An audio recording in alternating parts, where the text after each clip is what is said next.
Okay, I am very late. I'm like a full half an hour late. Oh, I really hope that y'all weren't waiting. Sorry about that. I definitely should have put a notice in the Discord sooner. Also, thank you for the hydrate knot.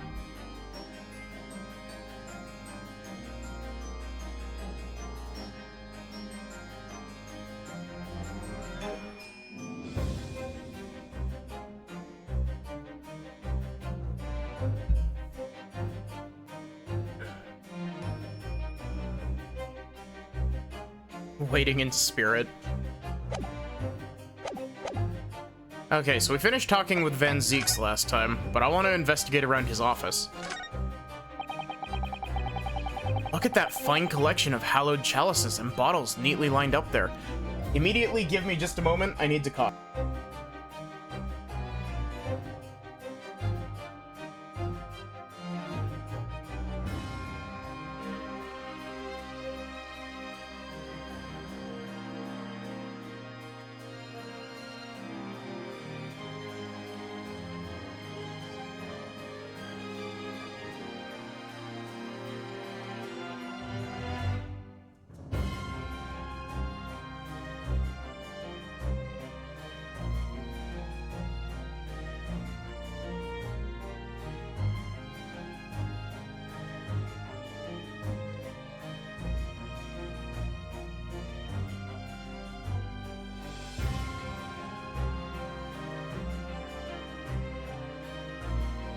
Okay, sorry about that. Look at that fine collection of hallowed chalices and bottles neatly lined up there. My hallowed bottles are filled with the essence of the finest grapes from the finest vineyards I visit. And I personally oversee these chalices being made in the finest by the finest crystal craftsmen in the world. And yet you throw them around in court like they were worthless. Yes, because this imbecile is so unimaginably and repeatedly wide of the mark sometimes. Oh. Or you open your mouth next time. You should consider the poor artisans whose work you defile. So it's my fault? Silly me. How could I have ever thought otherwise?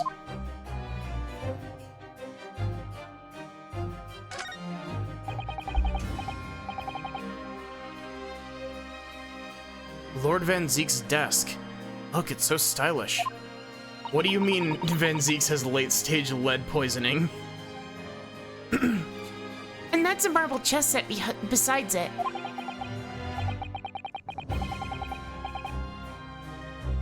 Chess.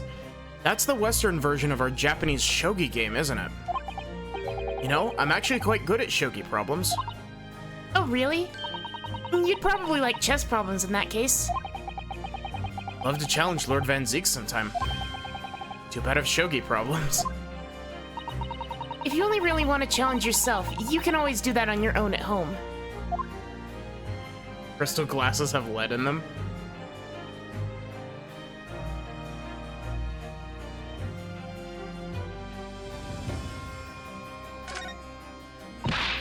Oh, look! It's a scale model of the Great Exhibition Showground. It's lead crystals those are made of? It's amazing. I wonder why it's here. And perhaps he made it to take his mind off the sadness of being too busy to attend in person? Perhaps he's too embarrassed to queue up for a ticket.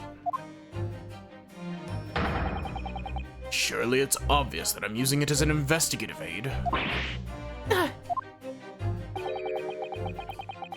You Nipponese have no business painting others as overly reserved. I really didn't think he'd overhear that.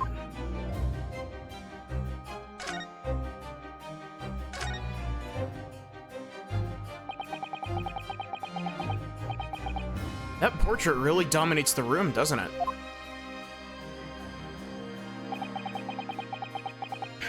I'm sorry. This looks like the portrait of Ansem, Seeker of Darkness from Kingdom Hearts 2.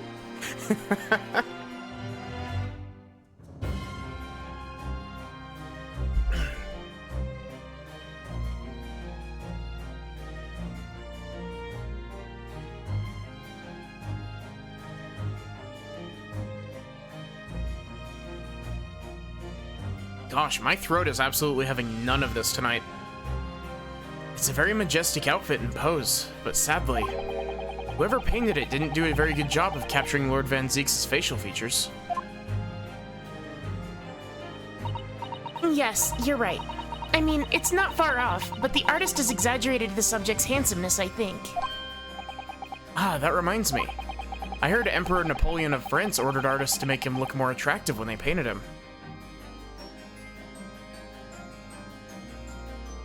Yeah, that picture, Squiggles.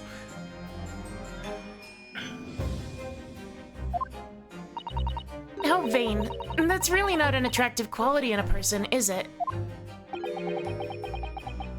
That portrait does not depict me. Surely that's immediately obvious. Oh, then who is it?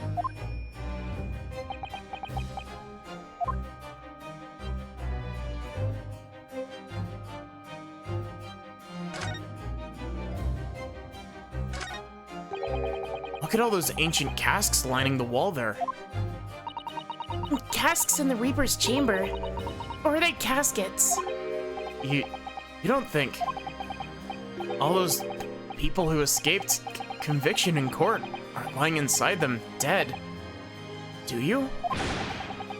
What ridiculous notions are going through your head, man?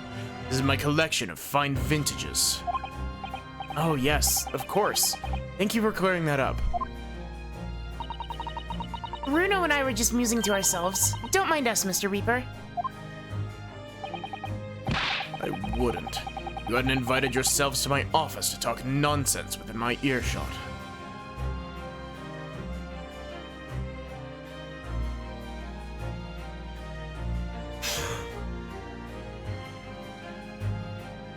Sorry, that probably sounded really gross.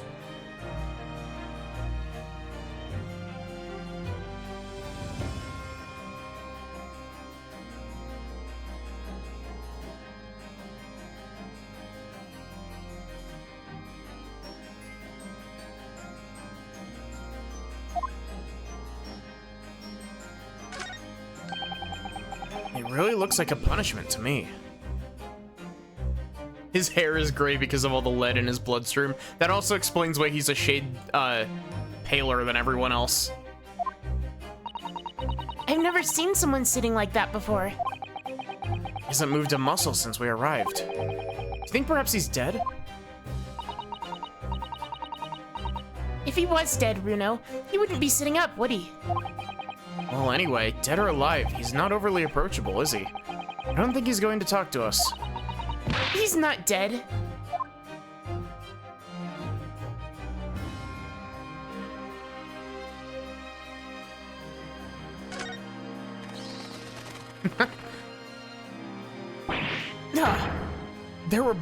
They were bats. Yes, the Reaper's familiars, I'd expect. What about the mute man in the dark cloak? I thought he was just the familiar. Not the flying kind. He must be a dear friend of Mr. Reaper, then. I think the familiar idea is more likely. Scary, though, either way. I think that's it.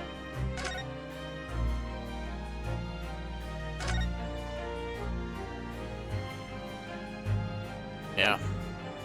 Okay, off to the prison to converse with is it Alfred or Albert Hairbrain? That was not the button I pressed.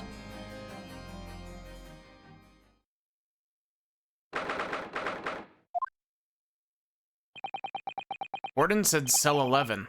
That's this one. It's Alpha. No, we're not playing 14. I finished the first of the books, by the way, Squiggles. I think it should be significantly faster doing the later ones, because now I'm up to, I didn't realize how high rank I needed to be with, one of the grand companies to do some of the, Lev quests.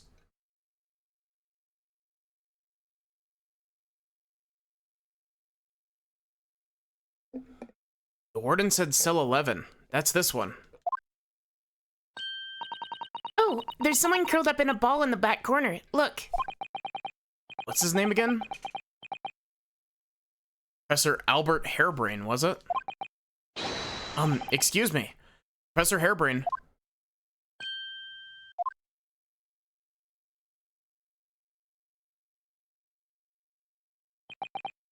Who are you?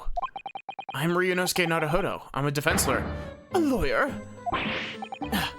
Was it something I said? Hey, Sachi. The duties that took forever, because nobody on the server was queuing for them. Yeah, that's fair. A lawyer, you say? Would you be here about the experiment? Are you going to defend my hypothesis? Your hypothesis? Yesterday's demonstration. That magnificent demonstration was... It was an out-and-out success, by anyone's calculations. But despite that, no one listens. No lawyer believes in the science when it's explained. They all leave at high velocity.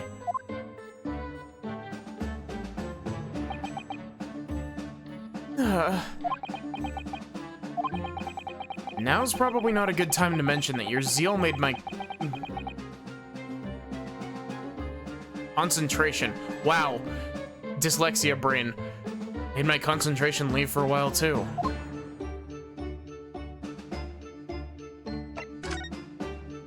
Hey, Taco, how are you doing? You mentioned the demonstration yesterday. The papers have called it a spectacular failure. After all, a man died in the explosion, didn't he? Yes, you could interpret the results that way if you really wanted to.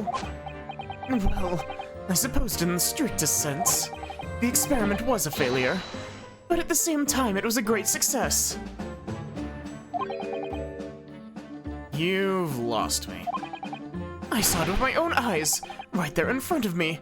Mr. Mr. Assman was spontaneously disassembled. Until then, everything was going exactly as my calculations had predicted. At that point, he should have been beamed to the Crystal Tower by instantaneous kinesis. However, Gene exploded and Mr. Assman in fact perished? Yes, I can't deny that part of the experiment was a failure. So what you're really saying is the large explosion that killed Mr. Assman was an accident, correct?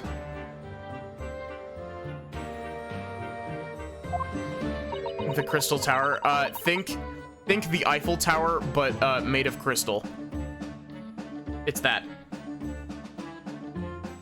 But the bigwigs had you arrested on suspicion of murder. I was responsible for a man's death. That is the immutable truth here. And for that, I wish to be punished at once. But... murder? Never in a million years.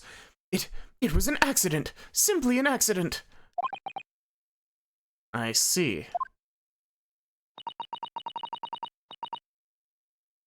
Oh yeah, there's a Crystal Tower in 14 as well, isn't there? Hurley and I were talking this morning, you know. He said the situation would change completely depending on whether it was treated as an accident or a murder. How exactly? I haven't done the Crystal Tower stuff in 14 yet. Well, if it really was an accident, then the professor's machine would be kept in protective custody. On what grounds? Yes, it's newly established here in Britain. The Special Dispensation for Scientific Equipment Act. That one passed me by.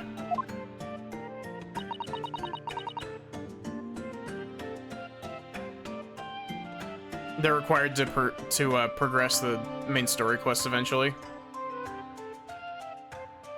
But if the case is treated as murder, they'll say my machine was the murder weapon, and they'll be able to pour over it as much as they like.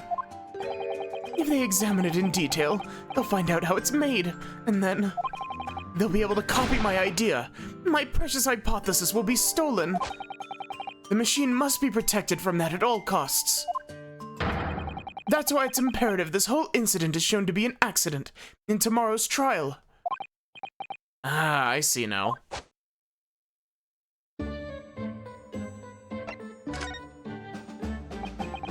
So in short, there was a terrible accident at the Great Exhibition Showground yesterday. Yes, or rather, no. The devil's in the details. Strictly speaking, there was a terrible explosion. Sounds the same to me. you were demonstrating super high voltage instantaneous kinesis, weren't you? How fascinating. Humans, like all matter, are made up of particles that are held together by electrical bonds. So it must be possible using sufficiently high voltage to break those bonds and beam the particles through space. That's it in a nutshell. That's my idea, you see? That's my amazing hypothesis.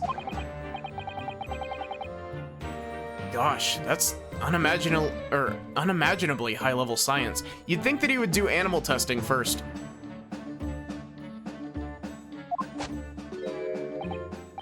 No, but dare to imagine it.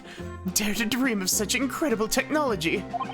Just think, one moment I could be here in this cell, and the next, I could be at the Great Exhibition again. Well, yes, that would be incredible.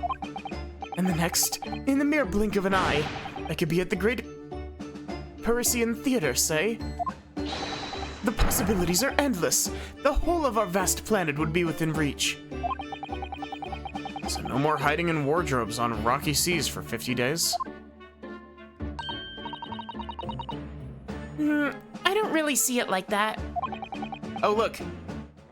We've got a good view of them. Look at how cute these charms are.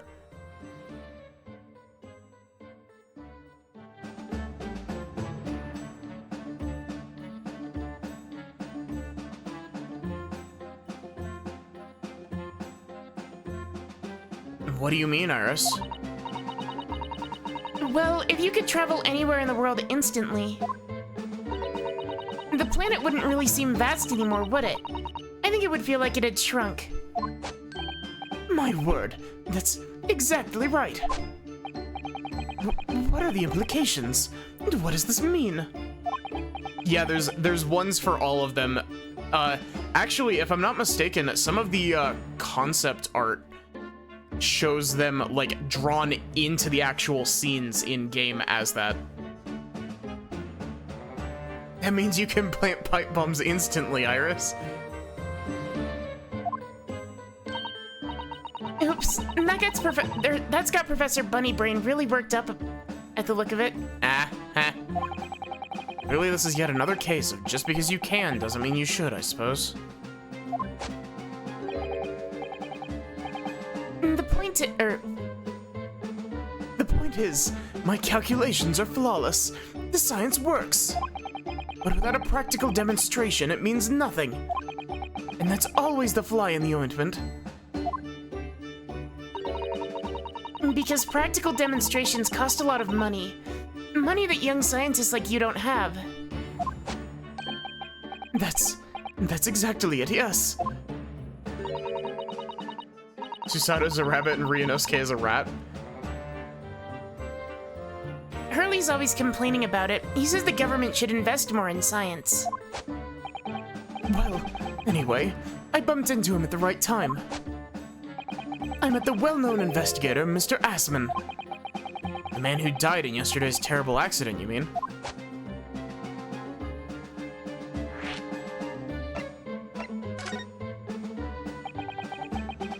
The full name of the man who died in yesterday's accident was Mr. Odie Assman.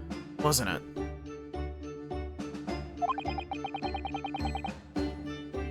What exactly was your relationship with the man? He first visited me in my laboratory in Germany a year ago now. He said he wanted to investigate my immaculate hypothesis. I thanked my lucky stars. I see. So you hadn't really known each other until then.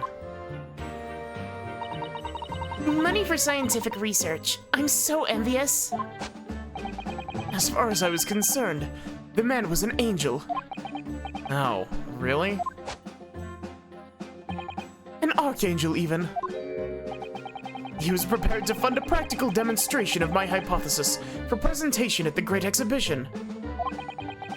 And if it went well, I could expect additional financial support for my research from the British government. Mr. Assman provided me with money and an exceptional engineer. He produced a machine to my precise specifications. But then, your dreams were blown to dust in one enormous explosion. As you can see, I owed everything to Mr. Assman. I would never, ever have thought of taking the man's life. Well, he seems genuine enough. I don't think he's lying.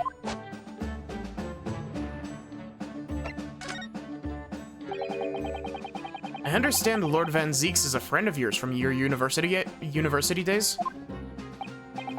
Yes, that's right. He was studying law whilst I was studying science. What was he like back then? Good question. Unassuming, gentlemanly, an all-round nice fellow, really. Sorry, I think you misheard me. I'm talking about the cold-hearted, merciless prosecutor, Barrick Van Zeeks. What was he like when he was in university? Talk about a leading question, Runo. As I said, an unassuming and extremely pleasant gentleman. After all, he's the little darling of the Van Zeeks family, with all its great aristocratic origins. I didn't realize he had quite such noble blood. Little darling. It was a bit of a shock when I came back to Britain and learned of what he'd become. The Reaper of the Bailey, no less. Yes, that's right. I didn't hear, though, that there was a very big event in his life that completely changed him after graduation. Really? What sort of event? Iris moving there made me like preemptively switch my voice, and then I was like, wait, shit, that's a Ryunosuke line.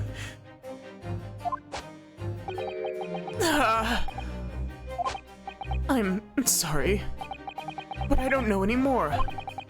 I wasn't in the country at the time. I was in Germany already. Oh, yes, of course. He's heard all about the Reaper. I really don't have the heart to tell him that Lord Van Zeeks will be the prosecutor in court tomorrow.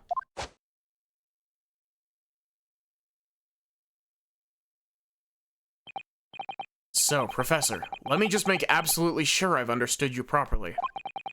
Huge explosion that occurred yesterday. That was an accident, you're saying. You had no intent to harm the victim, who is in fact the sole investor in your work, is that correct? As correct as 2 squared is 4. I swear it. Yes, it's true that the man perished in a machine of my invention. So I know that I'm far from blameless in all this. But still, I would never use my discoveries, my inventions, to take a person's life. Not in a centillion years. I'm a man of science. It's all I know. You have to believe me, please. Do you believe me? Do you believe in my hypothesis? Science is the pursuit of the truth, you know. I've always believed that all my life. Right, I don't know much about science, or your theories. But I do believe you, and I will fight to prove your innocence with all my might. I'm a man of the law. That's all I know. You have to believe me, please. When I went to live in Germany after I graduated, I learned something very important. Nationality, class, lineage, none of that matters. As long as you try your hardest, you can achieve anything. Thank you for that, Professor.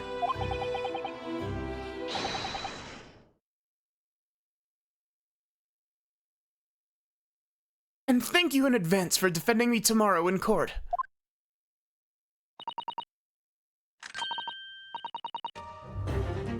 AAMI?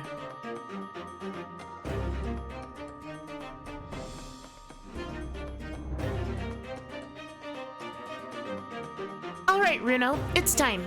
Time to visit the Great Exhibition. Sorry? Well, that's where the incident happened, isn't it? Yes, I suppose that's true.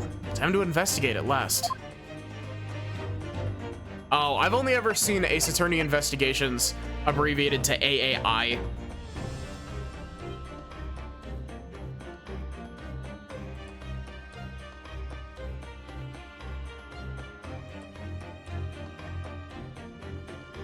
I have seen Investigations 2 abbreviated to GKI. Or no, it's not GKI, it's GK2. Because it's a Gyakuten Kenji.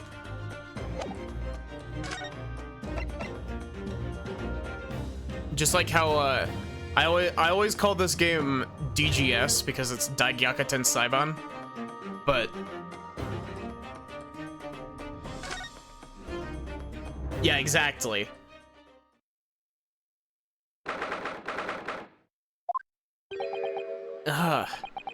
Showgrounds are a little too big for my liking. We've been walking around in dense crowds for 2 hours now. And I felt myself swooning. Swooning 3 times? What? Who are you swooning over, Ryunosuke? There are a lot of people, aren't there? I've almost been trodden on 3 times, too. Be careful, won't you, Iris? Don't let go of my hand. Finally made it through the throngs, though, by the look of it. Here we are, underneath the public experimentation stage where the explosion happened yesterday.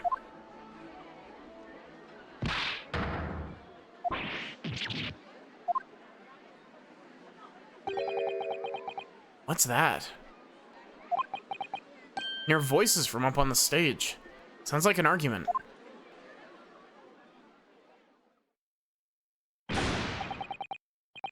There she is! Right, I've had it with you this time. Warning you, I'll arrest you in a minute. Oh, yeah? Go on, then. Go on, then, Spectre. Give it a shot. You ain't got no evidence, and you know it. Wait, I know those voices. Got a cheeky little mouth on you, young lady. Night in the cells will teach you some manners. Just try it, I dare ya. If you want that bag of chips rammed down your throat. My Gina voice is awful. It hurts.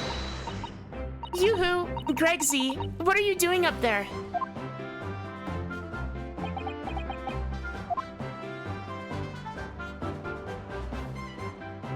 I'm so bad at doing the, like... I need to work on my accents more. Ugh. Ugh. It's you, here. You're here. Ladyship. How are you, your ladyship? I do hope you're well, your ladyship. I make her 3 times a lady? I'm not well at all. It's far too busy everywhere. I wanted to ride in a balloon, but there was a 3-hour queue. Believable. I'll go have a word with you, or for you at once, your ladyship. Flying as high as a kite in no time once I pull some strings for you. Slipping into judge voice. Tobias Gregson, inspector at Scotland Yard. Until recently, he was suspended from duty, but it would appear he's back in action now. Oh, cool, he got suspended too. He's actually quite well known, appearing as he does in the Adventures of Herlock Sholmes. And for that reason, he can't say a word wrong to the story's author, Iris. But there are limits, surely. Or there should be. Watch it, Sunshine. We really fucked over so many people, yeah. To be fair, he did also fuck over himself there, Nautilus. He was also withholding information in the court.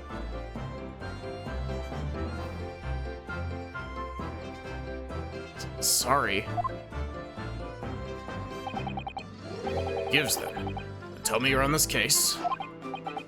Yes, I'm acting for the defense. So we're here to investigate. Dear me, that's the situation, is it? Really that troubling? It's measly 5 bob. Is that all you got? You're a lawyer, ain't ya?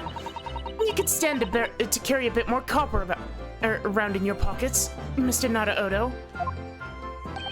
What? Hey! It's my last bit of spending money, that is. Yeah, I can have it back, but I'll have to charge you for all the bob. Wow, bother. 3 bob. I'm sorry for everyone I'm offending with the shitty British accent. This is Gina Lestrade, a pickpocket or diver born and bred in the East End of London. She's the best character in this game. In the case that led to my own suspension 6 months ago, this is the young girl I was defending in court. What's your problem, eh, Odo? Diver? Pickpocket? What's with all the name calling? You want a bag of chips rammed down your throat and all, do ya? I thought you were proud to be a diver, Gina. You were just arguing with Inspector Gregson about it, weren't you? I assumed you'd been up to your usual tricks here at the showground. That ain't no way to talk to a lady, Odo. Half a year's a long time. People can change. I'm an apprentice now, learning to be a Scotland Yard detective. And so you'll have to call me what everyone else does. It's Inspector Lestrade now. Inspector? That badge is homemade, surely. Inspector Part isn't entirely accurate. Wow, that's Judge voice. Inspector Part isn't entirely accurate. No one calls her that. What's it for what it's worth, anyway? Investigating is off the cards for all of us. What's that supposed to mean? Right, well, I'll be back up top. You hold the fort down here, alright? Right, sir. This raises a lot of questions.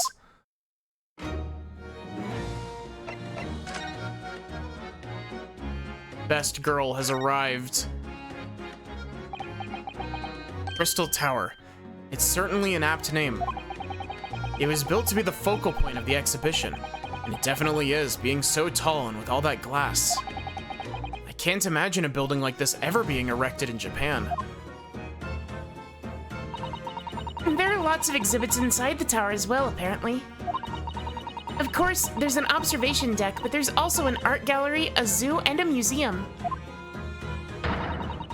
But I heard you have to queue for 3 hours just to get through the doors.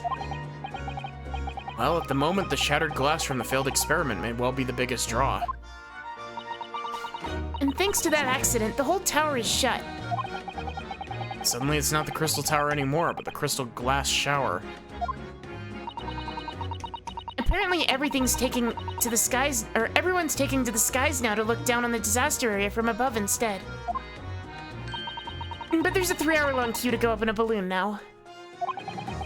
Londoners must be very patient people.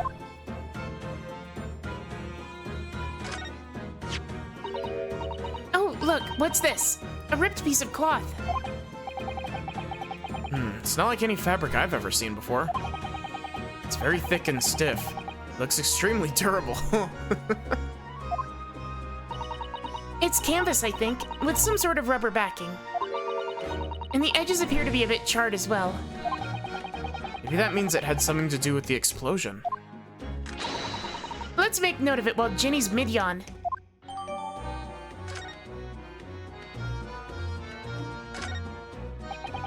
For some reason, the ground is damaged in this spot. Look.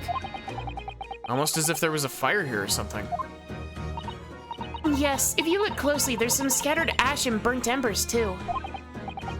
Well, I suppose there was a big explosion just above here. People probably wouldn't bat an eyelid at a small fire like this. People probably wouldn't bat an eyelid at a small fire like this would have been.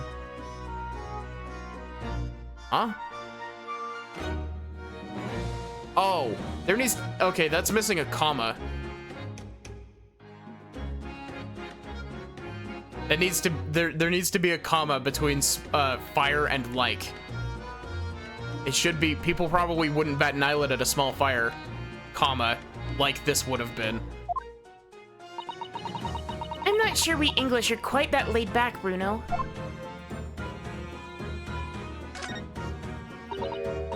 Ah, it looks as though somebody dropped something behind the tree just here.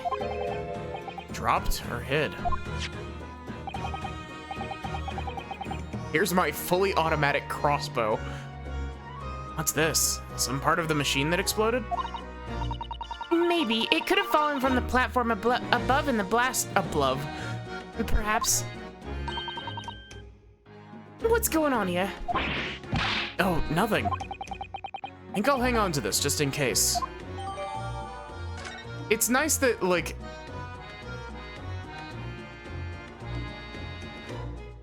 I'm not super familiar with Sherlock Holmes as, like...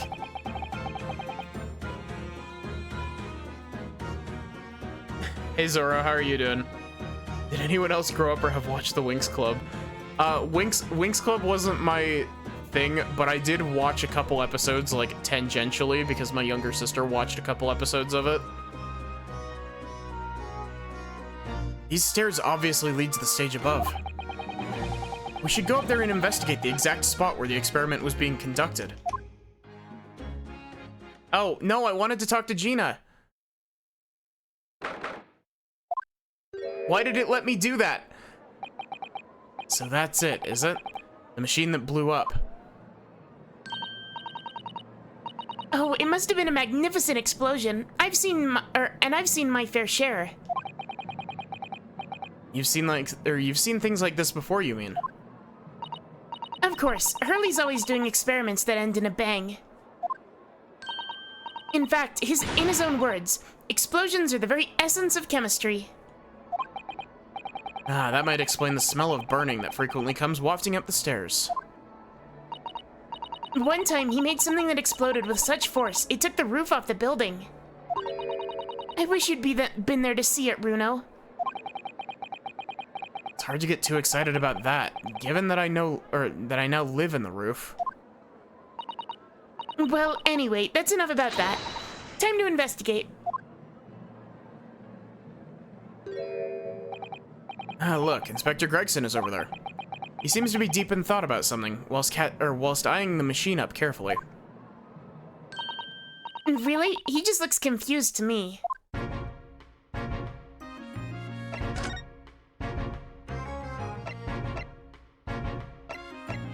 Just gonna go... We go to the prosecutor's office. Sup, Venzeeks? We're just swinging by. Okay, cool.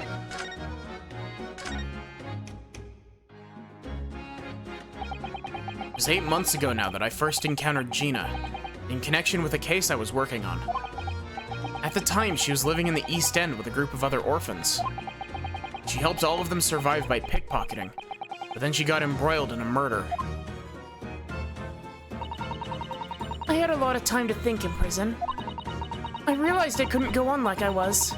The diving weren't working out. Oh, I'm so pleased to hear it, Ginny. Well done. So you went from being a pickpocket to a detective? You got it. Good, innit? Inspector Lestrade. It sounds like something out of a book, eh? Talk about a sea change. And then there's Iris's old man to think about. Iris's father, you mean? Yeah, I promised her, didn't I?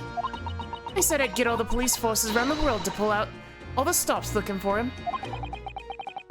It's just a small promise then, nothing serious. Oh, Ginny, you're so sweet. And so anyway, that's how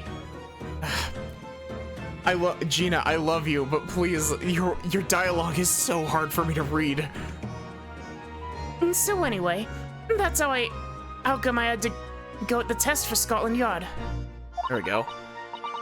Only trouble is, I don't read so well, do I? Just a small problem, nothing serious. Yeah, that's what I was gonna say. I'm pretty sure that the name, like, Inspector or Detective Lestrade shows up in a couple of the Sherlock Holmes books.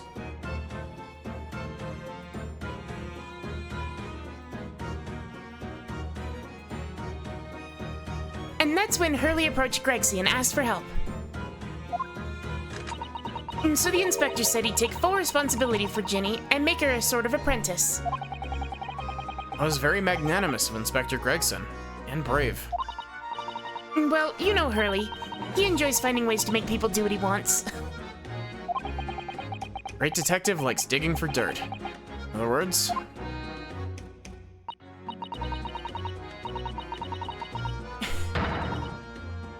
Bruno, don't you know I need a plant at Scotland Yard for easier pipe bomb placement.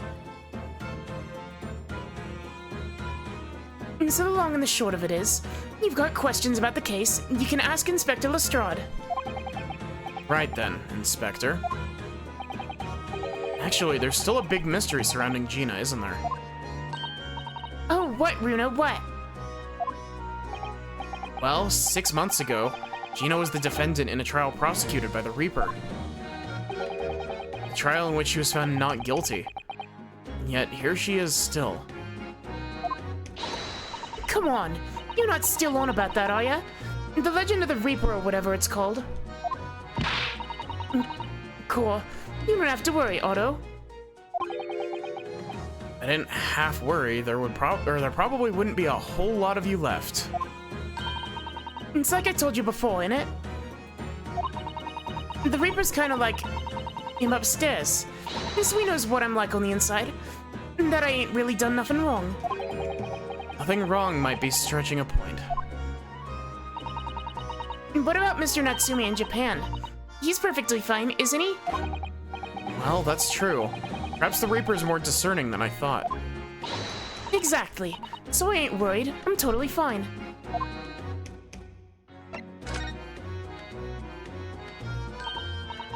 Cool. It was out of this world, it was. The brainy bloke pulled a bunch of levers on his machine, and it suddenly started billowing smoke. And then it just went pop. Ain't seen a better experiment here yet. Sorry? You mean you saw it, Ginny, with your own eyes? Yeah, of course. The boss is in charge here, ain't he? Of keeping everything running smooth, I mean.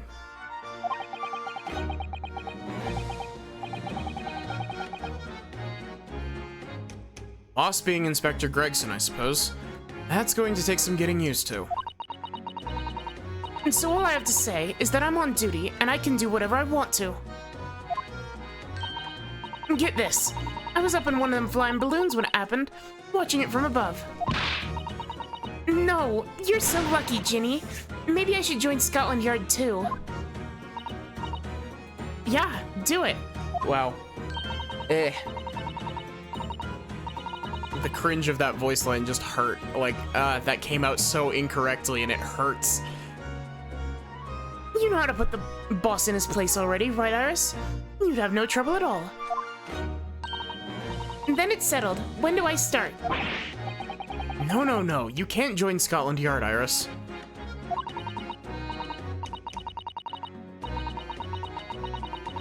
We'll see. Anyway, what I don't understand is this. If the machine exploded so spectacularly, how can Professor Bunnybrain still be claiming that his experiment was a success? Well.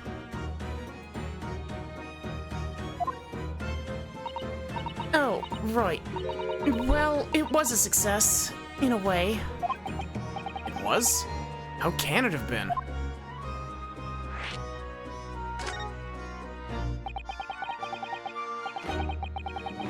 Surely after the whole machine blew up, no one could call the experiment a success. It's like I said, it did sort of work. I mean, yeah, there was a load of smoke and all that whopping great bang. But where do you think they found the victim's body, eh?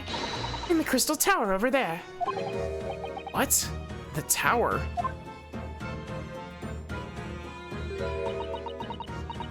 You can see for yourself, can't ya? Up there above the scaffold. Ugh. I've lost Gina's voice completely. Oh, where all the glass is broken, you mean? Yeah, the cage what the victim got in to start with really did get beamed through the air or whatever and landed all the way over there. And so, you see, it did kind of work, didn't it? What? I don't believe it. I mean, I don't get the ins and out of it, but if anything's possible, right, with science? Oh, I tell you what, you can have this. It's a plan of the experiment that they drew up at the yard. Are you sure? This case will take the most toll on my voice. Yeah, go on. I had 3 bob off you before, so so fair's fair. Yes, I didn't actually give that to you, did I?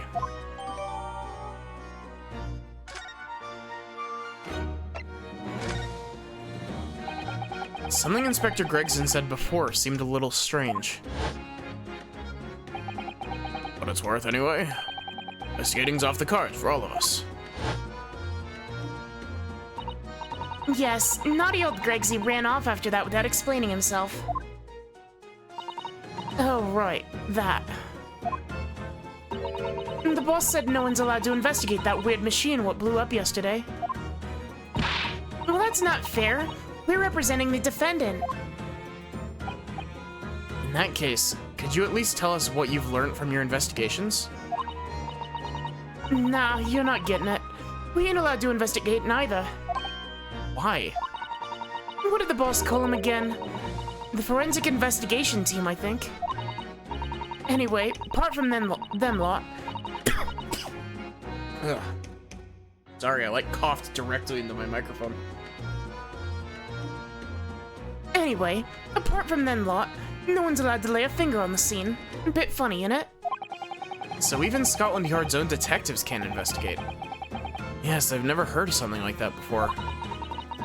I thought I could have a gander on the quiet though, but the boss caught me in it, or at it. Eh. Isn't that like scientific investigation? Emma from like hundreds of years in the future, just neuron activation.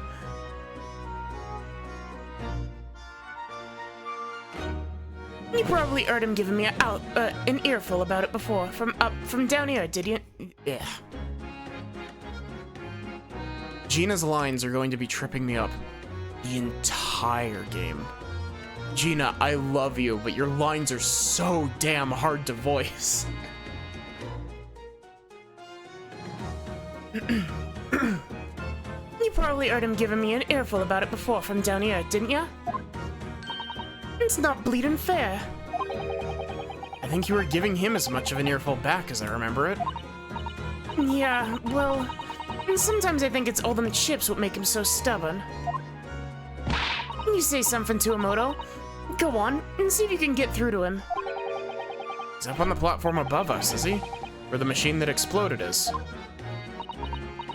We can try, can't we, Runo? Gregsy will listen to us. Don't worry, Ginny. I have something prepared especially just for this.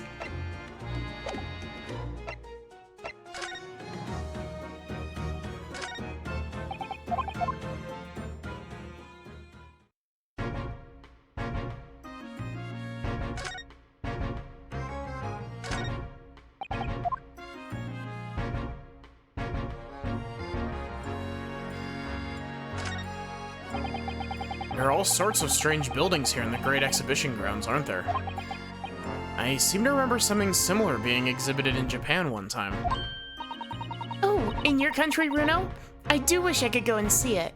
I'd present a particularly steely samurai with the present of one of Hurley's stories I'd written especially. And see if I couldn't get Hurley into a jam against some Baritsu master ninjas. You might not find as many of those sorts of people around as you think. Oh, well, that's dull. Yeah, I was about to say Steel Samurai. Oh, but I do know a prosecutor with a... I still don't know how to pronounce this. Is it Chanmage or Chanmage? Top knot I could introduce you to? Really? Do you think I could have my picture taken with him? Do you? Assuming he's recovered from the trim Kazuma gave him a year ago, yes. Chanmage? Chanmage. Ripped itself apart magnificently, didn't it? Magnificently and mercilessly. So someone stands in the middle of the machine to be disassembled and then beamed through the air. Yes, beamed. Not blasted, that's the point. Yes, that part's crucial, really. Is something like that even possible, though, Iris? Oh, Runo, I'm just a child. How should I know? Child when it suits you mean? And from what I can tell, I think if you were to pull this lever here... Stop! Don't touch that. That was practically instantaneous kinesis the way you flew over just now, Gregsy. Please, your ladyship. I didn't mean to startle you, but can't let you touch anything up here. I'm so sorry. You can have some of my latest special blend to make up for it.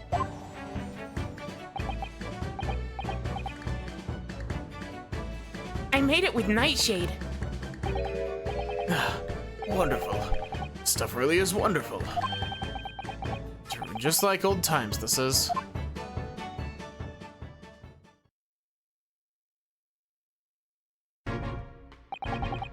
We're representing Professor Hairbrain in court tomorrow, Inspector. So we should be allowed to examine the scene. Huh. Listen, Sunshine. Even I'm not allowed to touch anything up here. That blasted special dispensation for Scientific Equipment Act to blame. It's driving me potty. Oh yes, that special dispensation. The professor mentioned that too.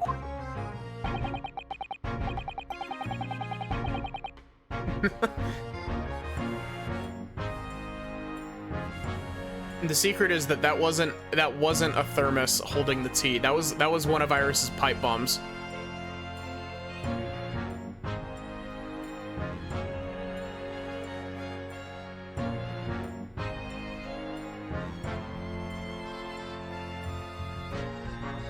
More red tape's all we need. I don't know what the government thinks it's playing at sometimes.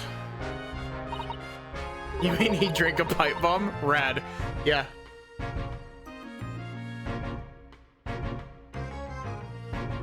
But we're allowed to just look, aren't we? Surely that's all right, isn't it, Gregsy?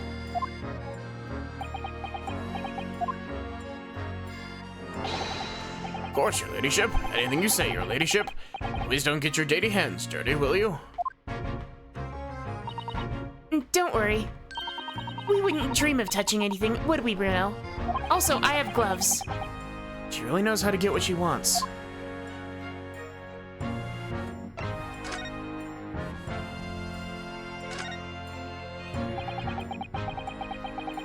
Using high voltage electricity to somehow disassemble a man's body.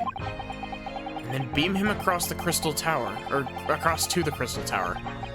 It's an extraordinary thing to attempt, especially in public. True, it was by far the most unusual of the experiments planned for the exhibition, mind. To be honest, I'm a bit surprised it was allowed. Carrying out something so dangerous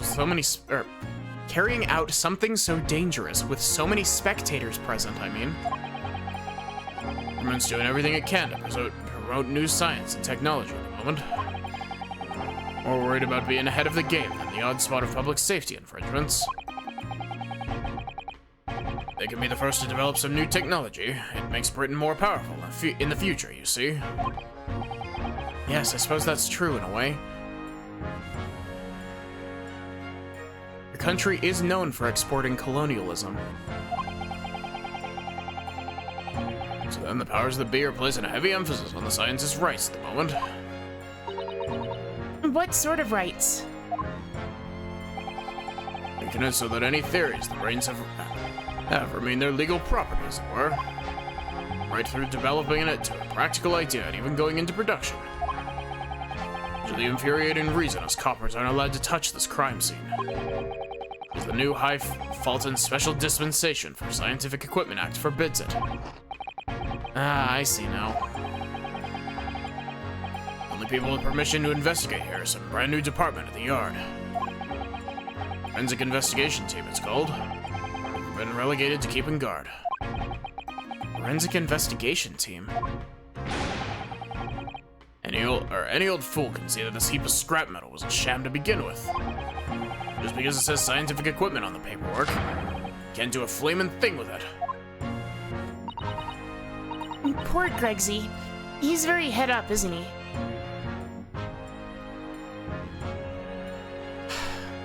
My brain read that very, like... I saw het, and my brain immediately read it as an abbreviation for heterosexual.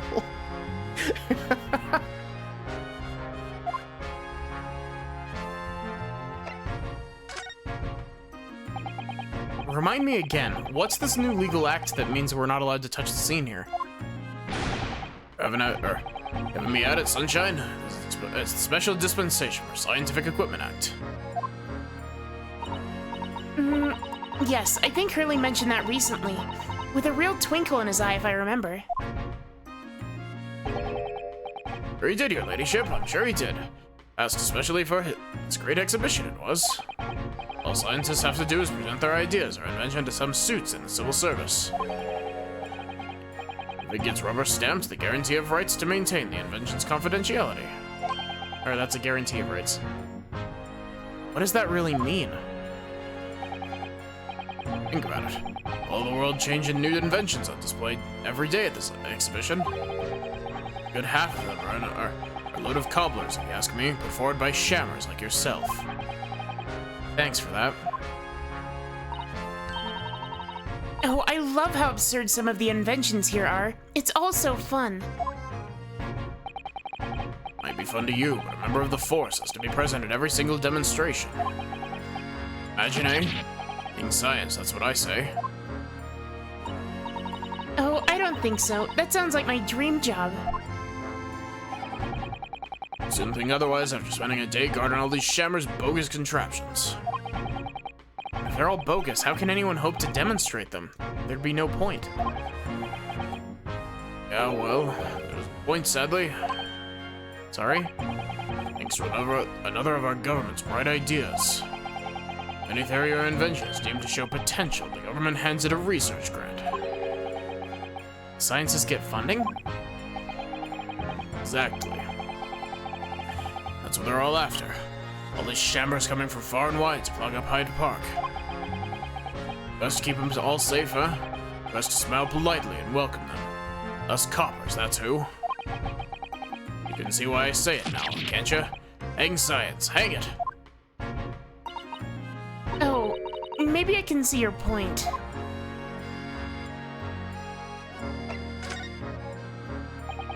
Apparently Professor Harebrain lives and works in Germany now, conducting his research. That's right, I came back to Britain, especially for the Great Exhibition, as I understand it. Probably after one of the government's research grants. Actually, we learned something else about the professor earlier today. About his time in further education. Turns out he was at a university with someone we both know. Lord Van Zeeks. What's that? That's news to me. But Van Zeeks makes the prosecution, then is the accused of the professor's fate is. Sealed? Because the Reaper will get him one way or another. Blimey, that man's beyond me. What goes on in that head of his? Talking of Van Zeeks, this morning's paper ran the story of him being attacked. Read that? Oh yes, but Mr. Reaper is completely fine. Nothing to worry about. Yes, right. Glad to hear it. Still, the Reaper, huh? How long's that business gonna keep up, I wonder?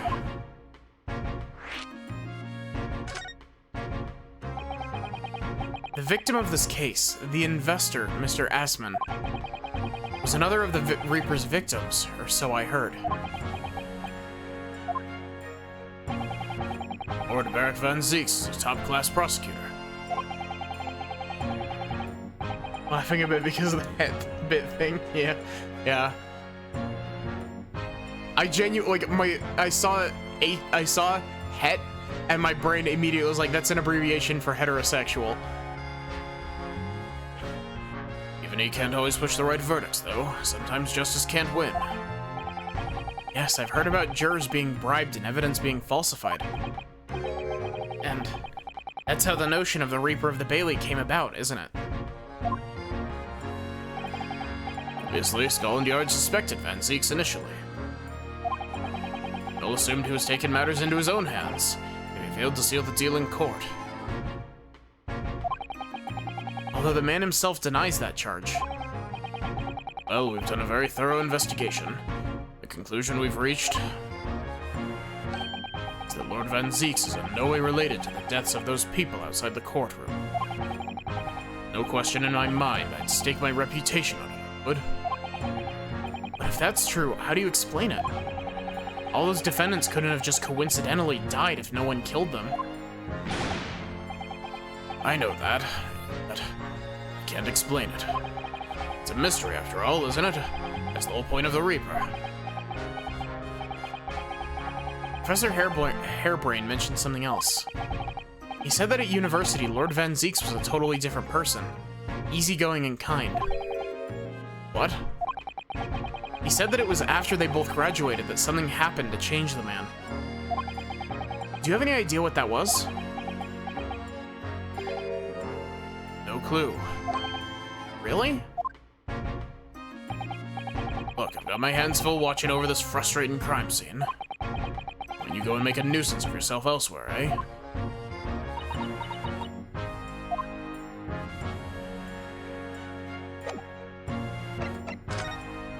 But, did you know that I'm a lawyer? This is the symbol of a defense lawyer where I come from, Inspector. Yeah, Gregson 100% knows. Well, it doesn't pass muster here in London. Might as well chuck it in the deep fat fryer. No one's ever said that to me before. Mr. Sholmes suggested I feed it to a dog, though. Right, first you can feed it to me. Do you think it's made of potato?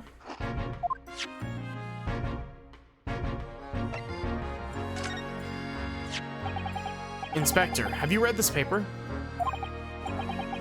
Yeah. 2 unwelcome blasts back to back. It's one at the exhibition and the Reaper getting attacked. I know. Terrible news to wake up to, wasn't it? And I hadn't read it and turned over for another 40 winks.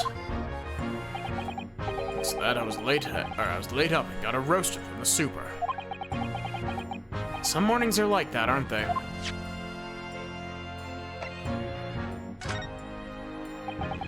As a detective, what do you make of this? Personally speaking, 9 times out of 10 I find clues turn out to be red herrings. Every chance is totally irrelevant. That's actually a fairly persuasive argument.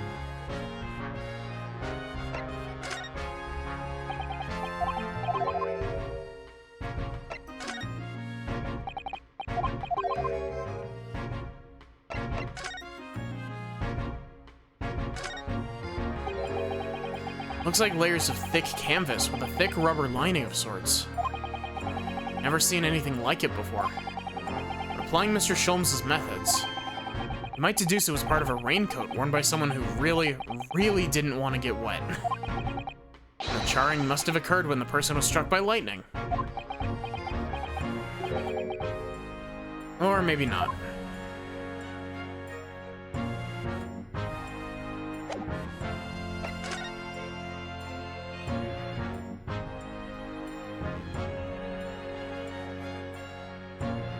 plane? No. Oh.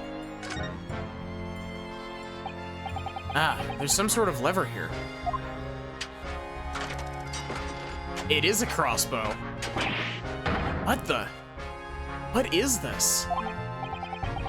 It looks like a cross between a bow and a gun. I think it's probably used for the same thing, too.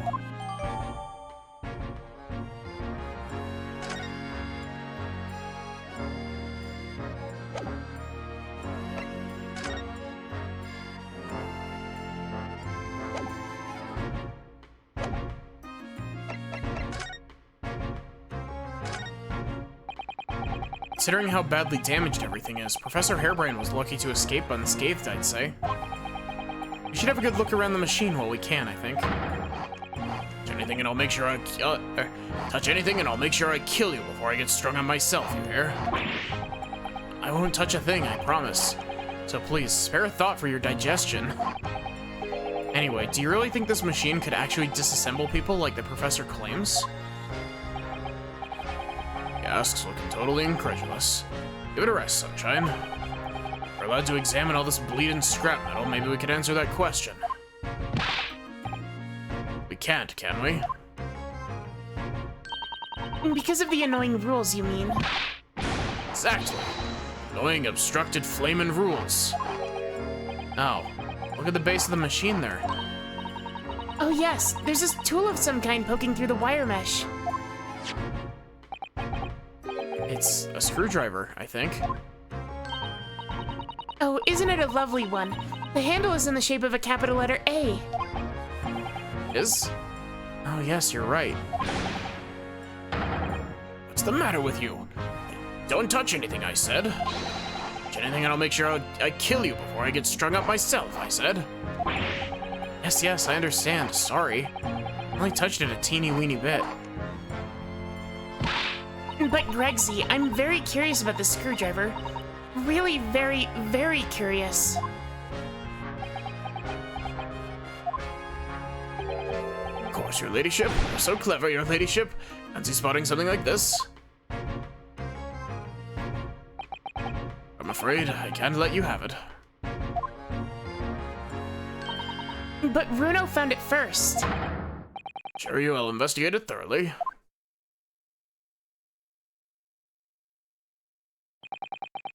He's gone off with it. That was very mean.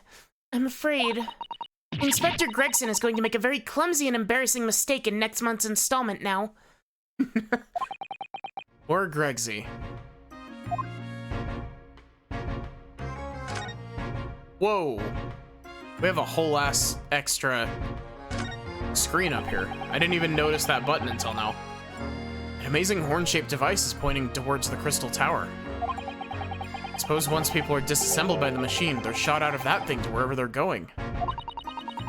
I don't think it was supposed to shoot anything, Runo. It was set up to beam people to the Crystal Tower, where they'd be reconstructed in their original form. Well, I don't like the look of it. If it was as amazing as it looks, the accident wouldn't have happened in the first place, of course. I suppose that's true, yes. But nothing ever goes according to plan, does it?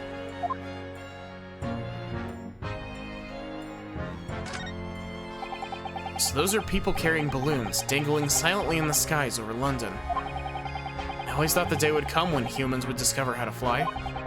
But I never imagined it would involve them being suspended from colorful floating Tamari handballs. I'm sure it must feel amazing being up there among the clouds. Let's take a ride together, Runo, please. Being perfectly honest, I'd like to try it. But without a cast iron guarantee that the thing won't plummet to the ground, I'm too scared. Oh well, in that case, I should tell you what Hurley said. It's physically impossible for a flying balloon to plummet to the ground, as long as it doesn't explode. Yes, call me crazy, but I think that exploding part may play on my mind a little.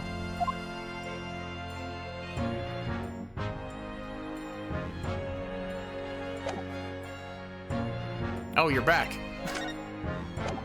Welcome back.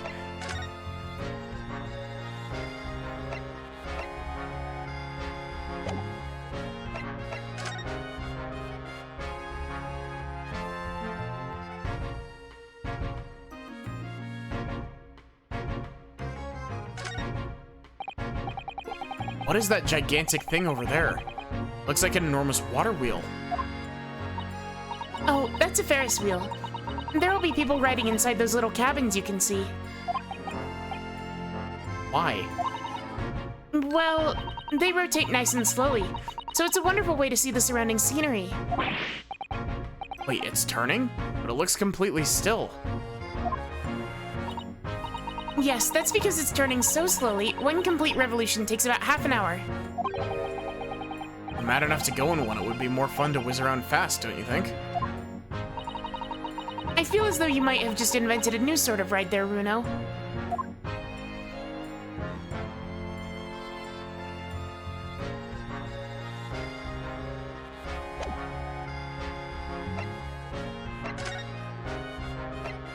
Why can I not go back down the,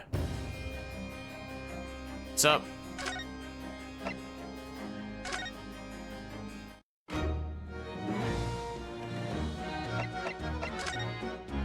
You've got 4 talk points already. Gina, would you take a look at... Oh, where'd it go? Looking for this, are you, Odo? When did you do that? Wonder if you got anything else to show me, eh? What do you reckon? Give that back first, please.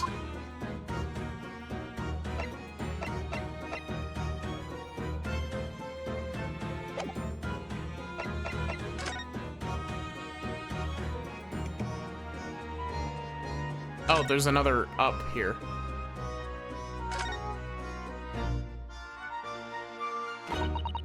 That's where the cove ended up after his instant kinesis, or whatever they call it. Dead, of course.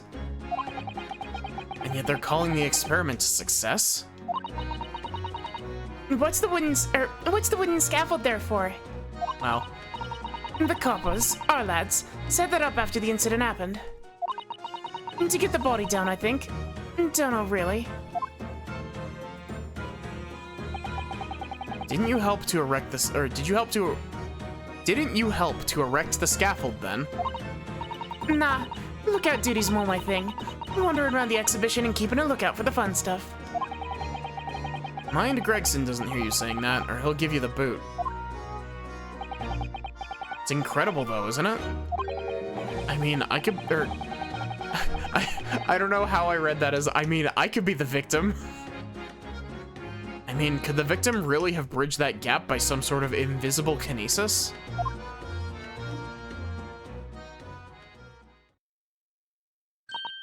Runo, listen. What is it? I've been thinking. Hurley might know something, mightn't he? About what? About Mr. Reaper. About what happened to Lord Van Zeeks, you mean? Because it sounds like something very significant occurred after he graduated from university. Something that completely changed his life. Maybe, but I have no idea where to find Mr. Sholmes at the moment. He's in the middle of some big case, isn't he? Oh, don't worry, I slipped a tracking device onto him. Here, this is what you need. What's this? Some kind of entrance ticket? Adam 2 spells. Is this supposed to mean something to me? Is it a wax museum? You don't know it? It's the most popular attraction in London at the moment. It's very close to Baker Street, actually. We could go now if you like. No, we don't have time for visiting attractions today, Iris. We have a big trial tomorrow. But that's where Hurley is. What? At this popular London attraction? Yes. How is it that you know where he is? Hurley told me, but he told me to keep it a secret from you, Bruno. Adam 2 spells. I don't see how it could be related to the case we're investigating here, but then... stranger things have happened. And when they happen, Mr. Sholmes is usually at the heart of them.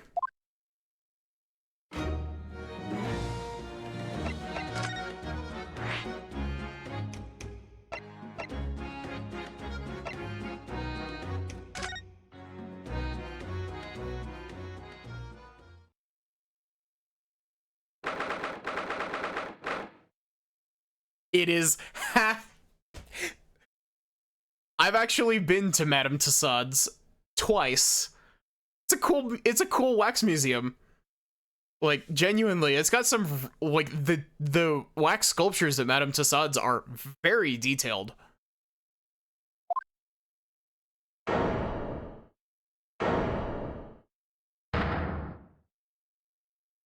Those two are gay. What is this place? Look at all these terrifying scenes. Why are all the people so still? Guillotines, ruthless murderers. I know what I'll be dreaming about tonight. They're all wax models. They're amazingly realistic, aren't they? What do you think, Runo? Shocked?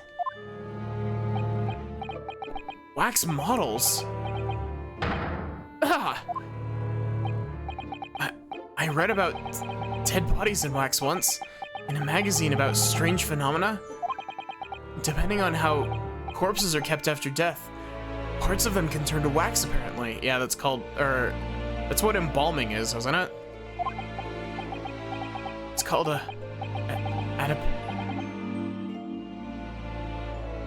adiposery? Stop talking about creepy things like that, Runo. You're scaring me. Anyway, adiposery doesn't form readily. Ah, What now? I just remembered something else I read in a magazine about strange phenomena. Also, wait. It's only in very okay. There was an old lady, maybe a witch, who used to pour molten wax over corpses and put them on display. None of the exhibits here are real.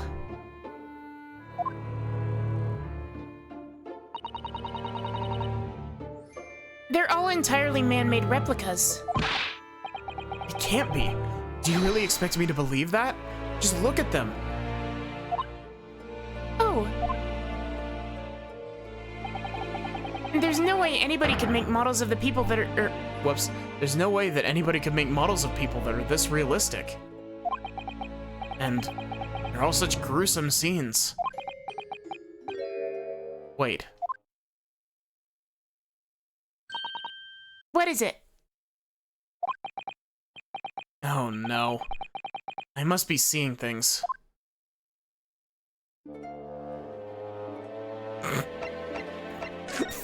The hand.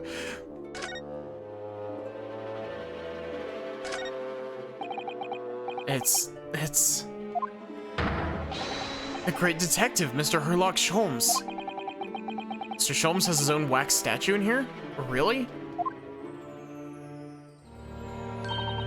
Well, he is world famous after all.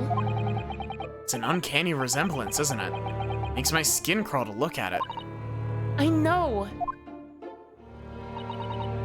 But look, Runo, you can kick this Hurley and he doesn't move a muscle. Can't go around kicking the exhibits, Iris.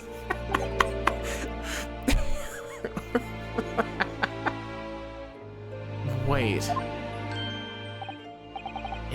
It just moved, I'm sure. And not just a little bit either.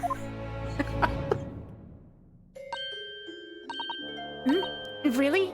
Did it?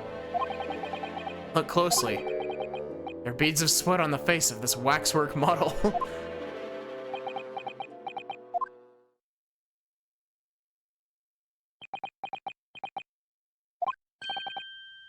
Shall we move on, Iris? Over there, look. There's a great murder scene to enjoy. Much more appealing. Hold it! My dear fellow, I take exception to your recoiling in such a manner, as if you've seen something truly abhorrent. Mr. Sholmes. I knew it. Iris, what possessed you? I strictly forbade you from divulging my temporary waxwork secret to Mr. Naruhodo. Temporary waxwork? What do you mean? And that kick. Could you not have exercised a little more restraint? You winded me. But Runo has something he needs to ask you. Ah, a question. An And I thought you'd probably be getting bored too. So here we are. Well, I can't deny that your timing was impeccable. A mere 2 minutes more being stationary like that. And my great brain upon which all my success has been built would have turned to wax. Thank goodness we arrived in time. Indeed, in many ways, the pair of you just saved the world from an unimaginable loss. Oh, Hurley, you do like to talk nonsense, don't you? He could know something, it's true. About Lord Van Zeeks and what happened in the past to change him. Now that you're here, let's take our time. How can I be of assistance? For you're in luck. I'm suddenly quite taken with the idea of conversing. Oh, well, actually, I'm in quite a hurry. And if my eyes don't deceive me, Oops. I believe something is afoot within the walls of this very museum. A most fascinating case, if I'm not mistaken. Really? Moreover, I have a strong suspicion that it's related to the matter about which you've come to me now. But how could it be? We shall speak again presently, my dear fellow. But for now, I must return to my work. What, back to being a temporary waxwork exhibit?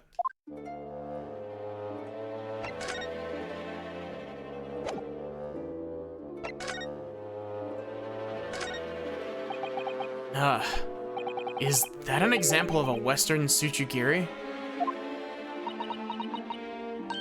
I don't know what that is. You know, when an unscrupulous samurai randomly attacks a passersby to test his sword? I still don't know, no. But actually, a waxwork samurai would probably be hugely popular. Could you model it, do you think, Runo? Doing that Tsuchigiri thing you mentioned. Well, I do have a sword, but I have no intention of testing how sharp it is on a human subject. For now, at least.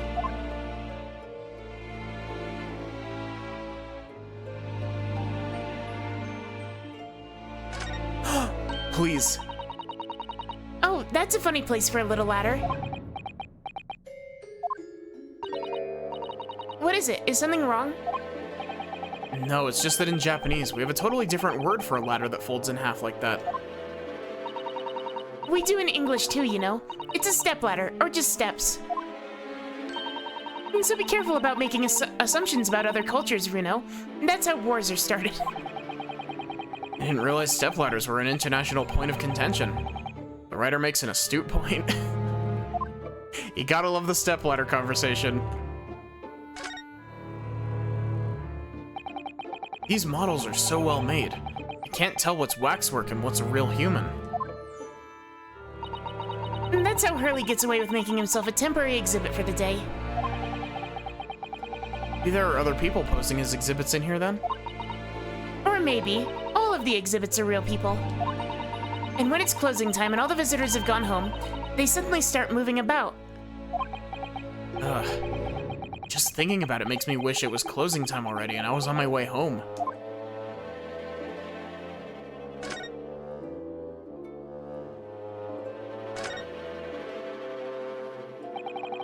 These models are so well made. Oh wait, did I click on the same thing?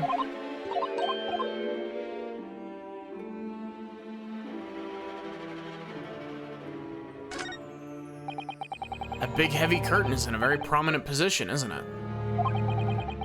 I have a nasty feeling there's going to be something truly terrifying behind it. Oh yes, that's the famous Two-Spell special exhibit. It depicts one of England's most notorious killers. Do you want to pay the extra fee and have a look? Need more money? To be even more terrified? Let me think about that for a moment. It was only a suggestion.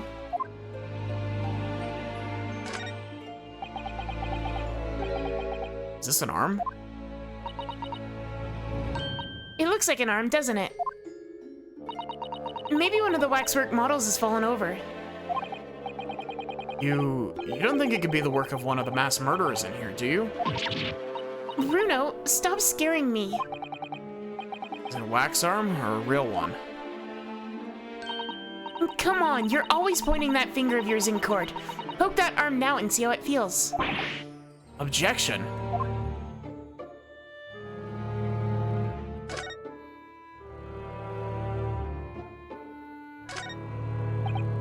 Is this some infamous murder? Yes, called Jane the Ripper. All her victims were young women. I knew it. You can tell by the way she's holding that knife. Sure sign of a murderer. Well, yes. Ugh. What's the matter, Bruno? I've worked it out. I know what she's doing. She's trying to fill that bathtub with blood so she can soak in her victim's gore. Not according to the information about the exhibit on the little board here. It doesn't mention anything about the bathtub. Really? Sorry, I don't think it's significant. Still think it has to be there for a reason.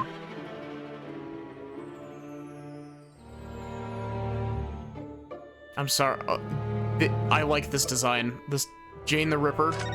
Good design. I was like, wait a sec, where did Herlock go?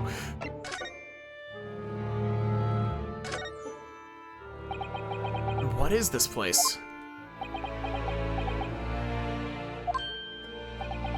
Madame Two Spells came to London from France 3 years ago, I understand. Since she opened this little waxwork museum last year, it's enjoyed great popularity in London. There are museums like this in Japan too, but these displays are something else. I mean, they aren't made from actual real people, are they? The extreme realism of these waxwork models is a particular secret of the Two Spells family, they say. They earned renown during the French Revolution for waxwork of victims of the guillotine. I read that as guillotine. Shit. Guillotine. That sounds grim.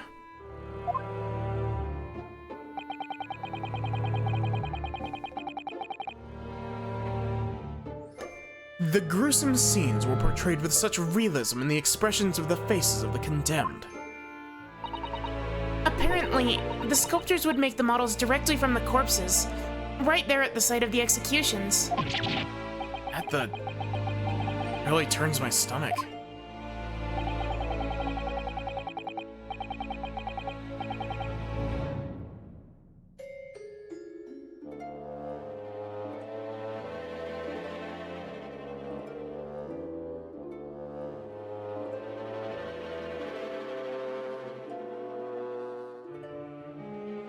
That's just one of several legends about the Two Spells family.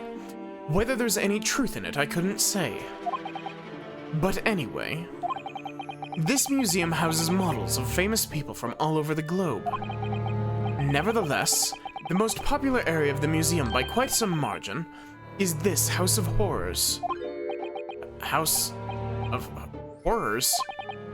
Of course, visitor numbers are dwindling now as a result of the Great Exhibition. But people usually flock here to see the exhibits of some of London's most vile criminals at their most gruesome work. Naturally, most of the miscreants portrayed here were sent to the gallows. So they're even stiffer now than the models of them. You heard of poor taste?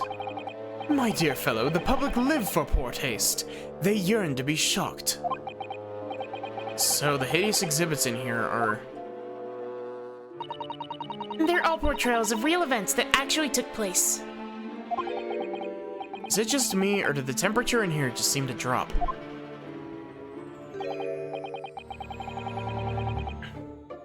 Anyway, I advise you not to think too deeply about what you see here. Oh, he's back to being waxwork, is he? What do you mean by a temporary waxwork, Mr. Sholmes? Exactly what you see. I'm part of the exhibits here, catching these criminals in the act. Catching them? Every half an hour, I home in on a different killer in one of the displays, and adopt a new pose to ensnare him. When members of the public come for a closer look, I offer them my hand to shake. For a shilling, I'll happily allow them to take a photograph with us. Us? Does he mean him and the Waxwork murderers here? But why, Mr. Sholmes? My dear fellow, isn't it obvious? For the money! Really roared at me there. Very fitting for the House of Horrors. As it stands, I may struggle to pay this month's rent, and I have the ravenous iris to consider. Oh, Hurley, I'm so hungry.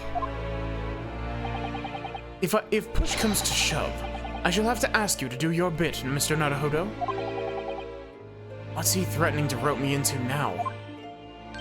So, with that in mind, how about a photograph? As a special treat, you may have your pick of the murderers and scoundrels in here. The choice is yours. Maybe some other time. Remember, Mr. Naruhodo, ignore me at your peril. Back to being Waxwork again. Is it just me, or did his final remark there sound a lot like a curse?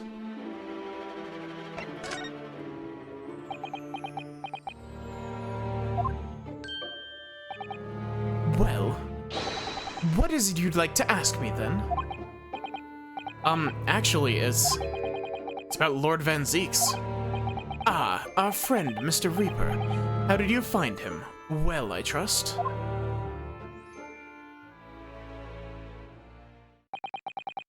So I filled Mr. Sholmes in about everything I'd learned.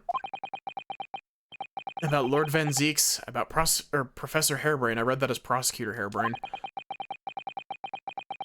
About the strange coincidence that they'd been at university together.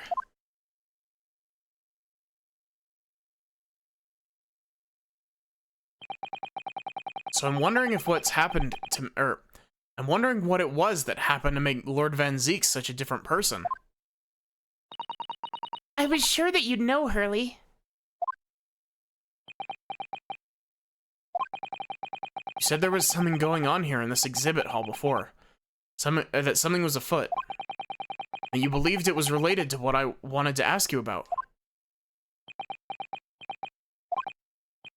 Mr. Sholmes? He suddenly clammed up.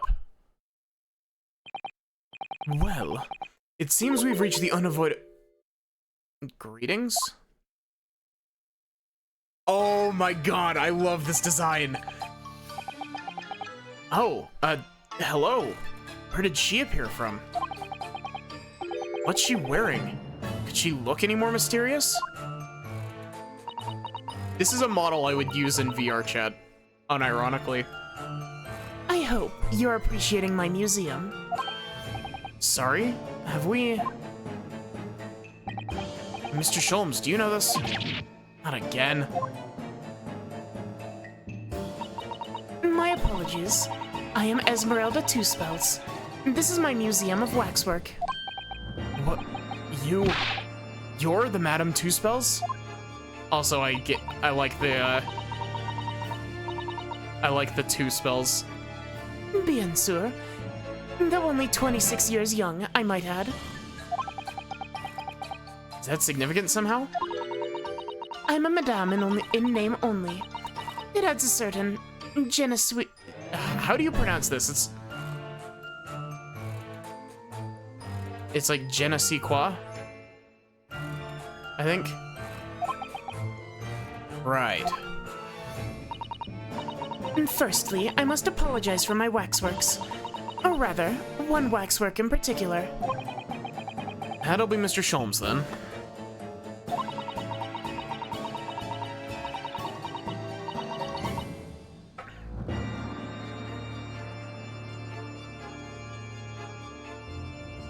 I was led to believe that he was a great detective, but he seems unable to settle. Next time you move from your designated exhibit, there will be toil and trouble.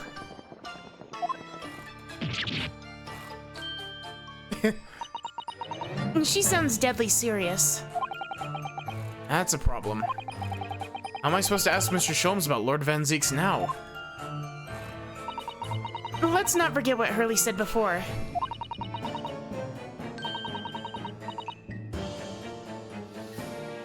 About something being afoot right here in the museum, you mean? I mean... Yes, I know, but... I'm so curious. I want to know what's happening here. Haven't we got enough on our plate already? This is such a good design. Okay, I genuinely...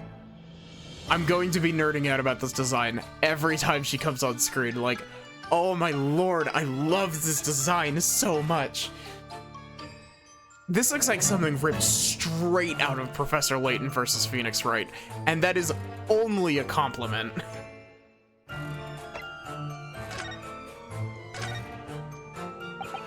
Did you make all these waxworks, Madame Two Spells? I did. I'm the third generation of waxwork artisans, you know. Who doesn't love the witch hat? The witch in the witch hat, yeah.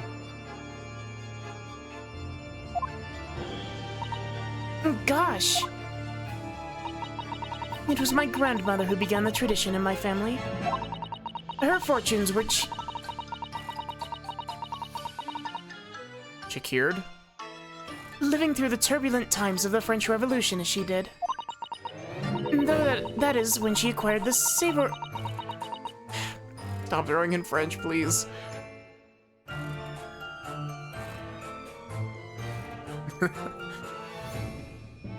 Honestly, like...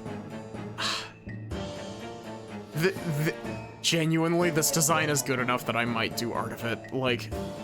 It might just be really basic, like this pose. Saver flare. Though that's when she acquired the saber flare that leads to the astonishing lifelikeness. All these waxworks really do look as though they're alive.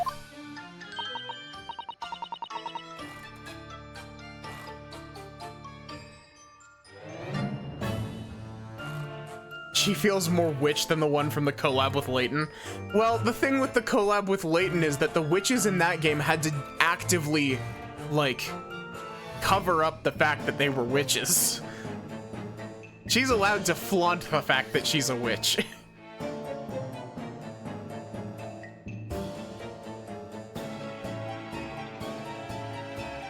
In fact, they look more alive than Hurley.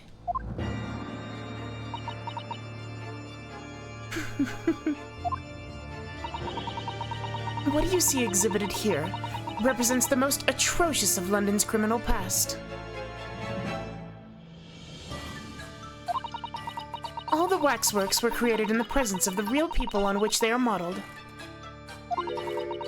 In the hours immediately following their executions. That is the secret to the extraordinary lifelikeness. In general, some French letters you can ignore. French loves their silent letters for decorative purposes. Yeah, most of the time French words, you can cut out like half of the letters in the word and just pronounce it the same. It sounds terrifying. All walks of life have similar challenges, I'm sure.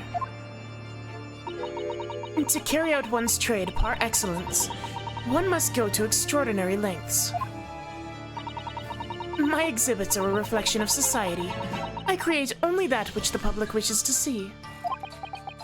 Why couldn't the public have wished for something less horrifying? Do not fear. Sorry? This room is the only one in the museum with such a macabre theme. I do hope you'll explore.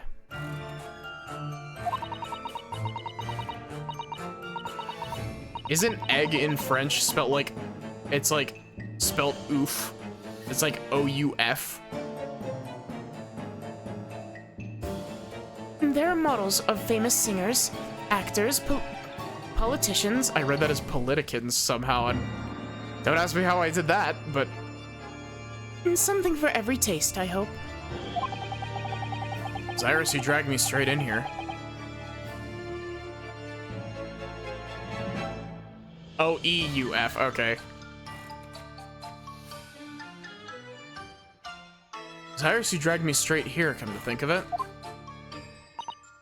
Sorry, perhaps I should have eased you into things.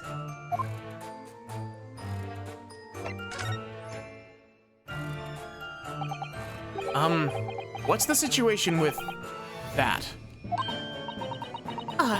My temporary waxwork model. He approached me some days ago, you see, with a business proposal. Oh, what sort of proposal? My dear madame, what these sparse exhibits need is the addition of a world-famous great detective. Or words to that effect. Naturally, I'm well aware that Mr. Sholmes is widely known in London as a talented detective. It's a great detective, actually. He's very specific about it. Yes, the creme de la creme. So I was keen to come to some arrangement with him, of course. But sadly, we were unable to agree terms. Let me guess. Someone wanted to charge an exorbitant price for his services. For a mere 500 pounds, I will dive into your cauldron of wax at this very moment. Or words to that effect. Mr. Sholmes might have overdone it slightly with the sales pitch. Regrettably, the museum has a shortage of funds at the moment due to unforeseen circumstances. So we came to the current arrangement instead. Surely he doesn't need to do what he's doing, though, does he? I would think not, but he was very insistent.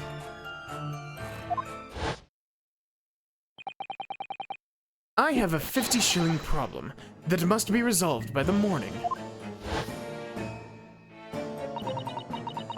Or words to that effect. It's the pawnbroker, that's what it is. He must have something to redeem. Is the consulting detective work not going so well?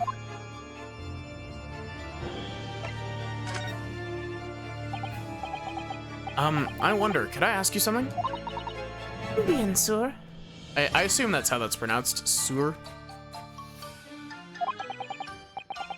I'm just curious. Is anything going on in the museum at the moment? Some kind of incident, perhaps?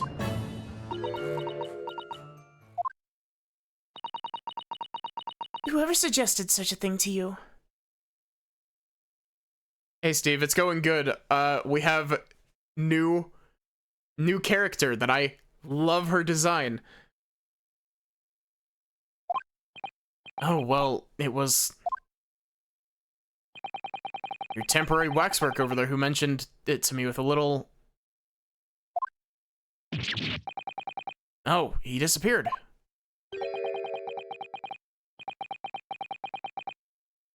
Wax model is a work of art, not some tawdry object for trade. Ah. A wax model is a work of art, not some tawdry article of trade. Or, what was that? Tawdry object for trade. Ah, there you are. Leaving the exhibit again when you should be working? Do you wish to be melted down? My dear Madame Two-Spells, save your reprimands. There are more pressing concerns. The wax can wait. It's our ideas about your current problem we must throw into the melting pot instead. Personally, I would advise you not to involve the police. Why ever not? It's turned as white as a sheet.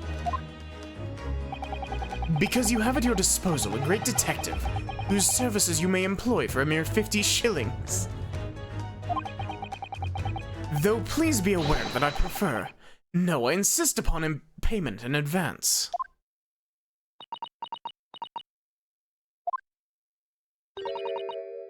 Very well. Let us see if the great detective is able to live up to his name, shall we? Before I engage my analytical processes, I must ask you to clarify something. What, pray, is behind the curtain?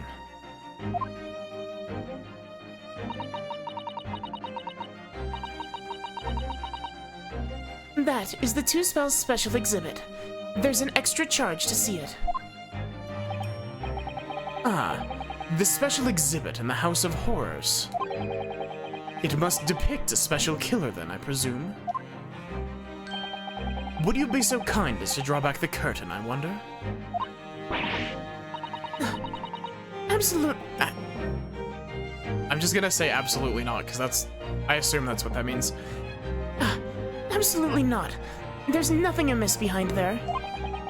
Nothing amiss, madame. What about the arm protruding ominously from under the curtain?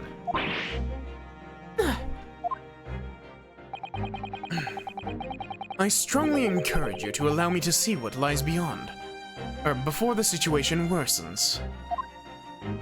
It does mean absolutely no. Yes, very well. I will draw back the curtains, but only as a... Soup. I assume that weird C is pronounced like an S. Either that or it's pronounced as an SC, so it could be either soupçon or soupscon. I genuinely don't know.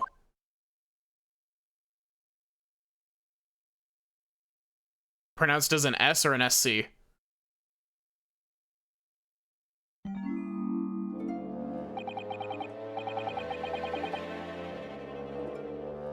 I must confess, I peeked behind the curtain earlier. The Two Spells special exhibit is a very bleak graveyard scene indeed. And yet, somewhat surprisingly... Soupscon is probably the closer one. I think we did have a conversation, actually, now that you mention it. I think we had a conversation about this word specifically. And yet, somewhat surprisingly, the waxwork killer one would expect is nowhere to be seen.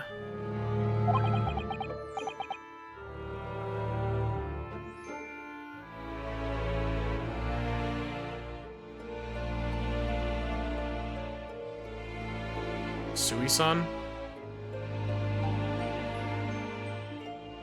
What does strike one, however,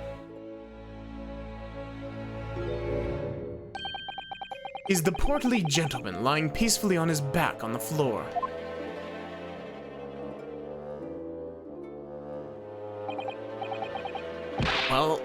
Well then, perhaps, Mr. Sholmes. That man on the floor is the ruthless killer himself. I'm afraid not, my dear fellow. He's a perfectly ordinary London gentleman. Not even a waxwork, in fact. What? As skillfully made as these waxworks are, they're always distinguishable from real humans. So, allow me to present my two conclusions. The first is that a sizable business transaction has been taking place in the special exhibit. Why would you say that?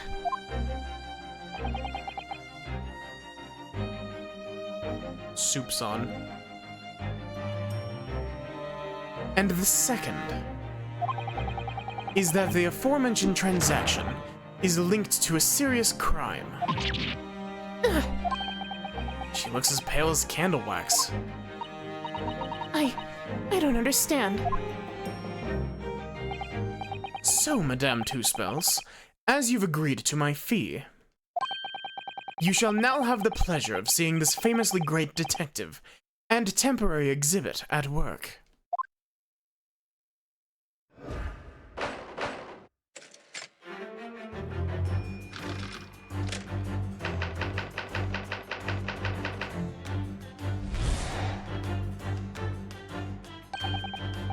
To begin with, we must ask ourselves what exactly is afoot here in this museum. The answer is revealed by the bundle of banknotes protruding so helpfully from your bag. In my estimation, some 200 pounds. That's all my own money.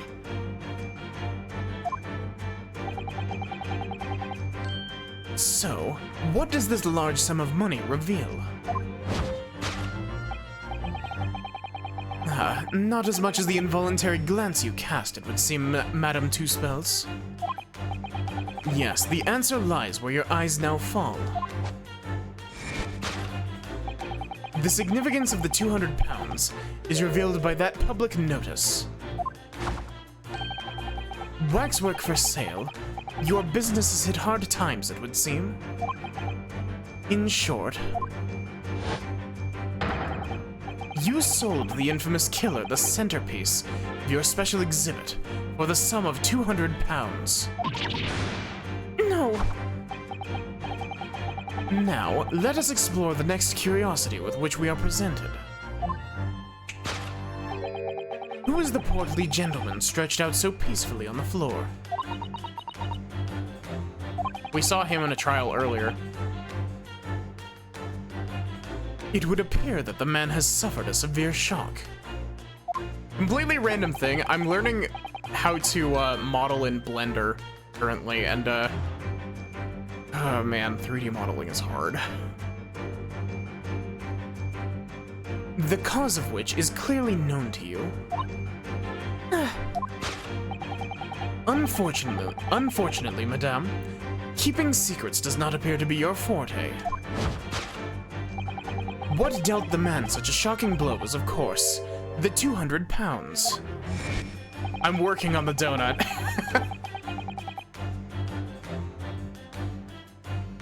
It would appear that you twisted this gentleman around your little finger most effectively. What are you suggesting? He rashly agreed to purchase the waxwork for the sum of 200 pounds. Only when he came to hand the money over did it occur to him what an extortionate amount he was paying. But the money was no longer in his hands. And the result? The scene we see before us. He collapsed in shock. Yes, the killer in this special exhibit fetched a killer price. We can only pray that the gentleman's dreams are not plagued with regret.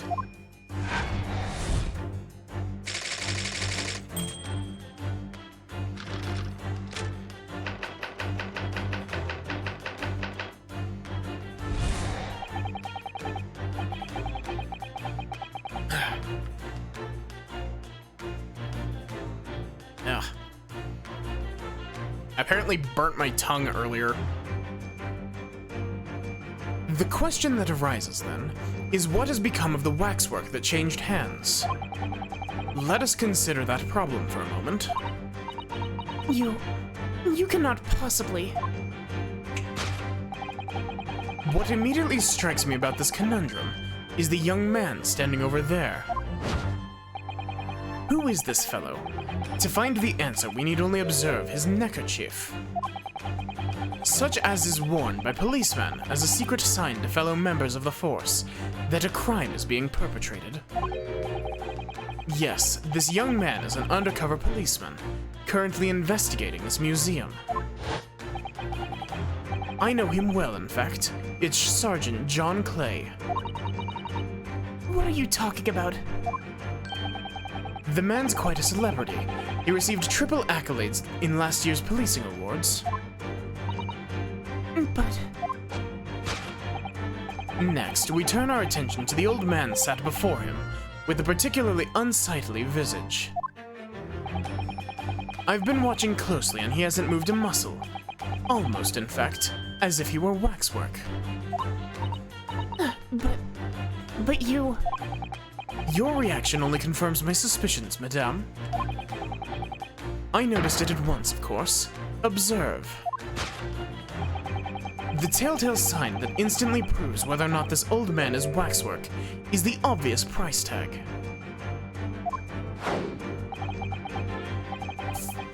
I still don't know how to pronounce this. Threepence? A tragically low price, you might say.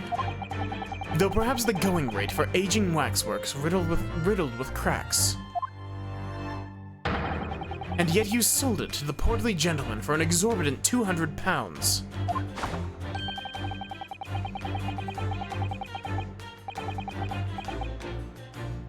The sort of plucky behavior that's sure to attract the attention of Scotland Yard. Is that so, madame? I do not... So you can make the funny VRM so you can put it into random stuff. Yes, the waxwork you sold has already been seized by the police, and remains under their custody as we speak. The old man must be reunited with his grave in the special exhibit, and not a moment too soon.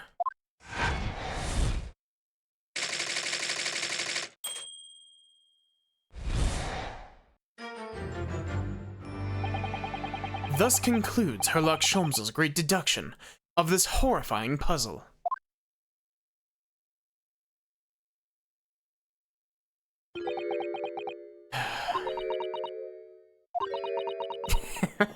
I love that she just has a cauldron of boiling wax on hand at all times. I see I've stunned you all into silence. You have, Hurley. You have. And you've obviously upset this young lady in the process. Her cauldron looks awfully hot. If I could just bring up one point, Mr. Sholmes. Ah, the notorious Naruhodo 1 point. I'm all ears, my dear fellow. According to your deduction, then, the special exhibit featured this old policeman. So, that would mean that he's the particularly ruthless murderer, wouldn't it? The killer policeman, Ottermole. You'd honestly do the same to Sholmes if he started talking shit.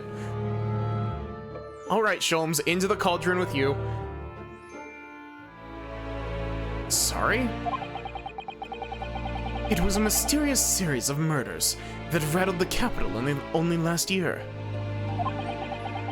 The police rushed onto the scene every time, only to find the culprit had disappeared into the ether. And it turned out the culprit was the policeman himself, a senior officer by the name of Ottermole. So you mean so you mean that's who the sinister-looking old man there is supposed to be? Indeed. It's a particularly grim face, is it not? Unforgettable, in fact. Yes, I remember that odious countenance only too well. But is 200 pounds a lot of money for a wax model? It would be enough to afford one of the latest steam carriages, if that puts things into perspective. So, it's quite a lot then. Is there anything else you wish to add? Before I melt you down. Bubbling wax is looking more and more ominous. The smell of all that molten wax is starting to worry me.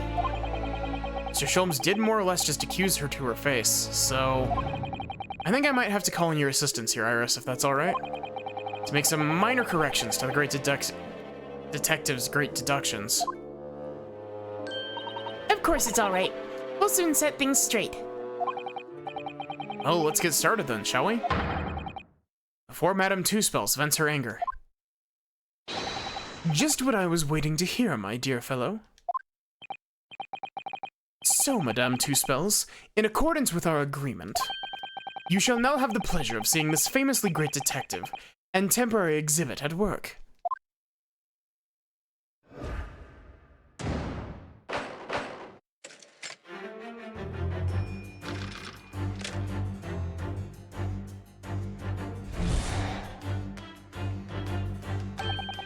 To begin with, we must ask ourselves what exactly is afoot here in this museum. The answer is revealed by the bundle of banknotes protruding so helpfully from your bag. In my estimation, some 200 pounds. That's all my own money. That wasn't quite your voice, but So what does this large sum of money reveal? Not as much as the involuntary glance you cast, it would seem, Madame Two Spells. Yes, the answer lies where your eyes now fall. The significance of the 200 pounds is revealed by that public notice. She definitely looked in this direction, that's true. But I'm not sure she'd sell any of her waxworks, even for 200 pounds. Oh? She must pour her heart and soul into making them, don't you think? Over and above the wax. If it were me, I wouldn't sell them for anything. That much money, I would. Sounds like that makes me a bad person. Well, anyway. I wonder if the 200 pounds could have some other significance. Well, let's follow that furtive glance again and see if there's anything that could explain it.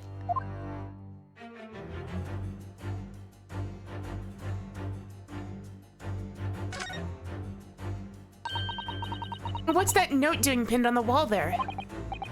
Oh yes, let's see. Dear Madame Two Spells, we've taken the prisoner from this room. The price for his safe return is 200 pounds. Have the money ready by noon on the 23rd of October. What? This is just like the sort of thing that's left behind when someone's kidnapped. Yes, it's a ransom note. Exactly. Take that! Honestly, I hope when they do an Ace Attorney 7, I really hope that they find a way to kind of shove something similar to this into it, because I love the Great Deduction segments of these games. They make the investigations so nice.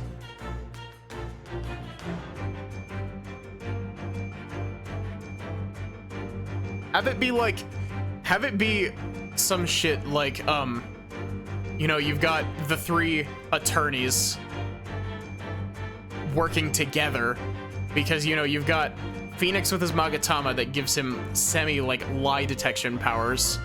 You've got Apollo with his magic bracelet, and you've got Athena with the mood matrix. Just mash them all together and do something similar to this, because I want more of this. The significance of the 200 pounds is revealed by that ransom note. Quite so, and we must congratulate these criminals on their inventiveness, abducting a waxwork. They're like mini trials and seemingly less stressful. Yeah, like, the best part about this is that it kind of, it's trial-like investigation. I think this feels like an extension of the Ace Attorney Investigations logic stuff. I've only played the first case of Investigations 1, and it was like 5 years ago. So I don't actually remember how the logic mechanic works in Investigations. I just know that it's basically just slamming 2 pieces of evidence together. 200 pounds is no small ransom fee, yet you clearly intend to pay it. The model in question has special importance, so I put together all the money I have. In summary, then, the 200 pounds that you have in your handbag is ransom money. Now, let us explore the next curiosity with which we are presented. Who is the portly gentleman stretched out so peacefully on the floor? More or less, you explore around and mash 2 evidence to gain further understanding. Isn't there something from Investigations 2 called Logic Chess? That's like its own set of mechanics?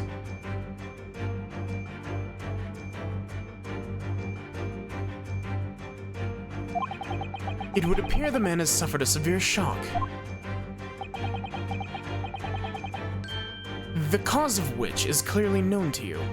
I'm looking forward to playing the Investigations games. I don't know when I'm gonna slide them in, because I'm not sure if I want to do the Investigations games next, or if I want to do the Apollo Justice trilogy next. Unfortunately, madame, keeping secrets does not appear to be your forte. What dealt the man such a shocking blow was, of course, the 200 pounds. Yeah, no kidding. I've heard one song, I think it's from Investigations 2, or it might be from Investigations 1. Cross-Examination Presto. That song goes hard. So if the waxwork was kidnapped, where does that leave us in terms of who this man is? We could just ask him when he comes around. I think the point of this exercise is to understand the beauty of the deduction process, Iris. Yes, you're right. Hurley's trying so hard. We mustn't let him down. Well, there's little doubt that he suffered a shock. That much seems clear. But in that case, what's Madame Two-Spells trying to hide? Let's have a closer look around.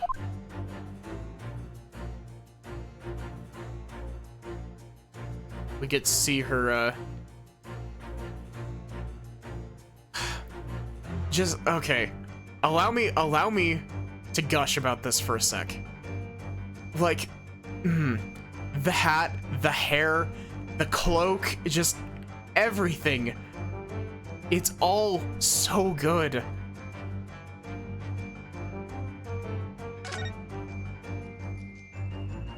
Also, I saw this hand sticking out of her model earlier. You can actually catch this. Indeed, Hurley is trying.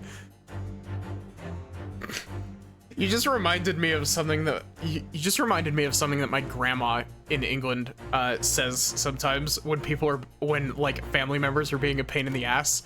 And I need to say this. She says this jokingly, but she's like, she says something along the lines of, "Yes, you are very trying." She does mean it jokingly, I will say that much.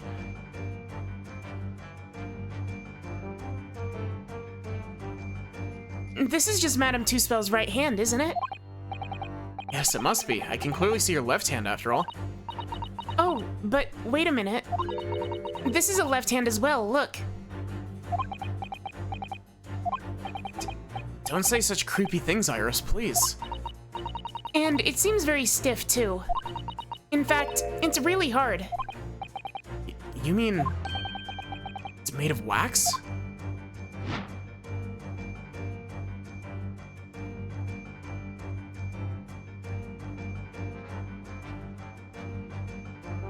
In this game or in Investigations? But yeah, unironically, this hairstyle was a hairstyle I was looking at for my own character.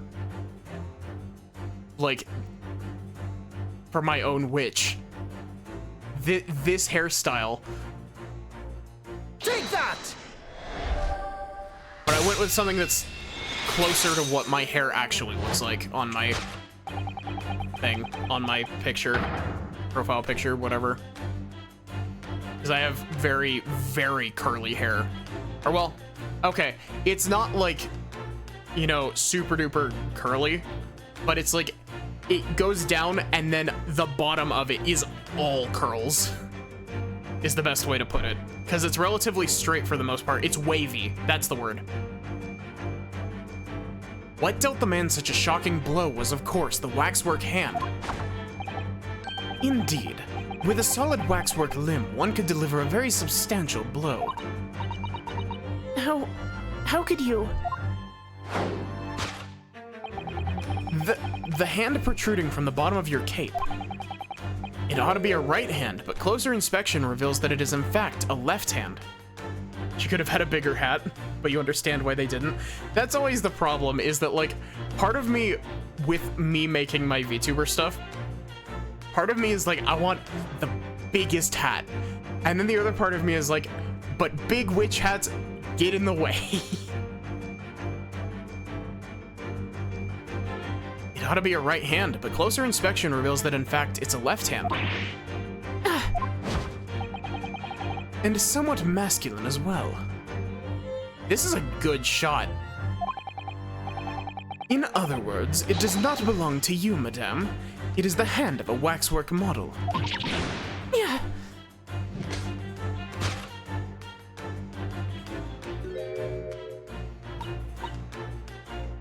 And some of the visitors to my museum can be troublesome. They meddle with the exhibits and cause damage. So you mean that arm? Yes. This gentleman saw fit to try to remove it as a souvenir. No small keepsake. Taking a whole branch off a cherry tree when you go to visit, or when you go to view the blossoms. I'm afraid I had to teach the man a lesson.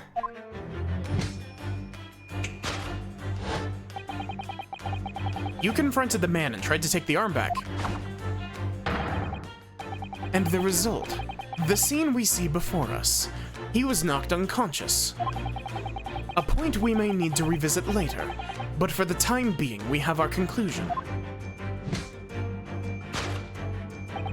Yes, the killer in this special exhibit has been kidnapped.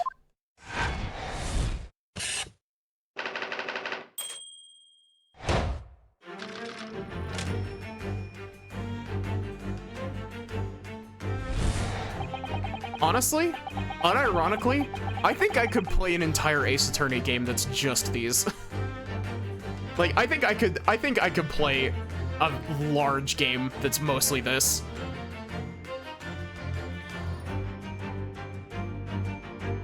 The question that arises then is what has become of the waxwork that changed hands? Let us consider that problem for a moment. You cannot possibly. What immediately strikes me about this conundrum is the young man standing over there. Who is this fellow? To find the answer, we need only observe his neckerchief. According to Mr. Sholmes, the yellow neckerchief is assigned to other policemen that some crime is underway.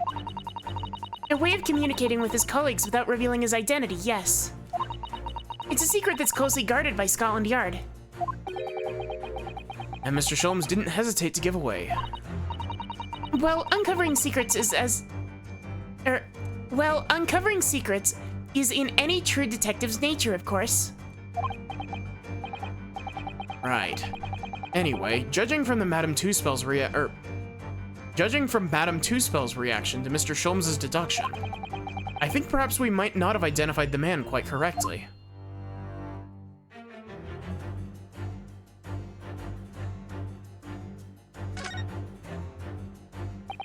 What the? The man has a stub sticking out of his shoulder where his arm should be. Well, that settles that then. Right. This isn't a real person at all. His entire arm's been ripped off from the shoulder down. His arm's been... Of course, that ties in with what we just found. Take that!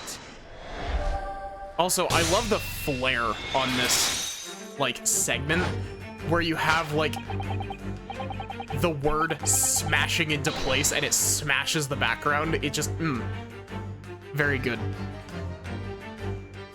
It's completely harmless. Who is this fellow? To find the answer, we need only observe his shoulder stub. No such boneless human walks this earth. Of that I can assure you. In other words, the man standing here, the young Sergeant John Clay, is in fact, defying all odds, a waxwork model. I seem to remember it was you who concluded he was a real person in the first place, Mr. Sholmes. He's become quite a celebrity in London, being the winner of no less than 3 policing awards last year.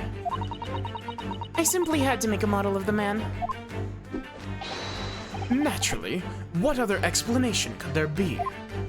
And it was this detective's arm that was pulled off by the man on the floor in the special exhibit, wasn't it? Next, we turn our attention to the old man sat before him, with a particularly unsightly visage. I've been watching closely and he hasn't moved a muscle. Almost, in fact, as if he were waxwork. But you... Your reaction only confirms my suspicions, madame. I noticed it at once, of course. Observe. The telltale sign that instantly proves whether or not this man is a waxwork is the price tag, or is the obvious price tag. Killer policeman called Ottermole, was it? Was he well known? It was all over the papers last year, but I can't say I know what he looks like. It's a very low price, though. 4 pence isn't much money. Only enough for a few measly hours of gas in Mr. Garridub's delightful lodgings, in fact. So this is the special killer taken from the special exhibit, is it? Waxwork that somebody stole from the museum and tried to ransom for 200 pounds. Is this crusty old killer policeman Ottermole? Really? And perhaps we should have a good look around again, and see if any other idea crops up.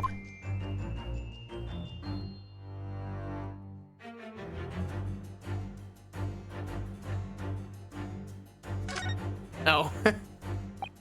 I don't believe it. It's the secret sign that lets other detectives know some criminal activity is underway. Yes, it's a slightly strange choice of outfit if he was trying to go unnoticed. Ah, he must be a detective disguised as a policeman. Detective disguised as a waxwork model of a policeman. He doesn't look like he's clever enough to think of something like that, though. Perhaps you should try to be a little more polite about him, Iris.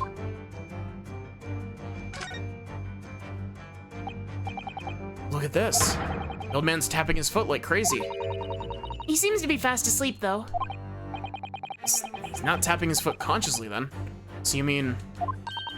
It must be a twitch. Never mind that. The point is, waxworks don't tap their feet. Sorry about that. Or twitch. At this arm, too. We've seen a scarf like that somewhere else around here, haven't we? Take that!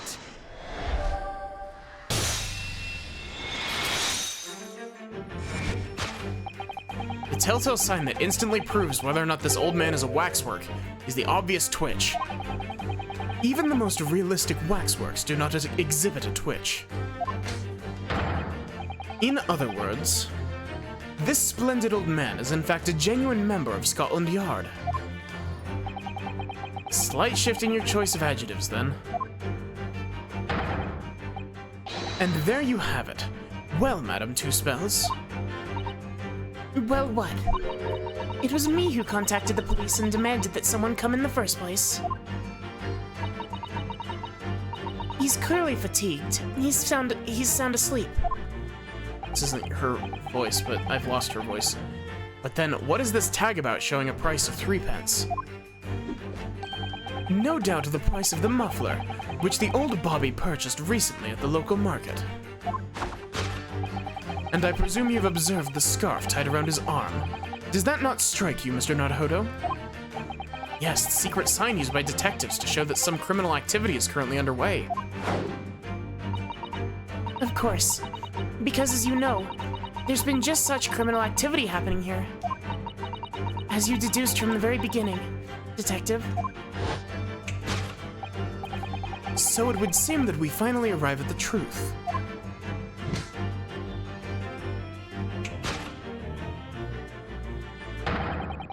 Waxwork of the especially ruthless killer from the special exhibit has been kidnapped. And Scotland Yard are already investigating. But the model's whereabouts remain a mystery. Thus concludes Herlock Sholmes's great deduction of this horrifying puzzle.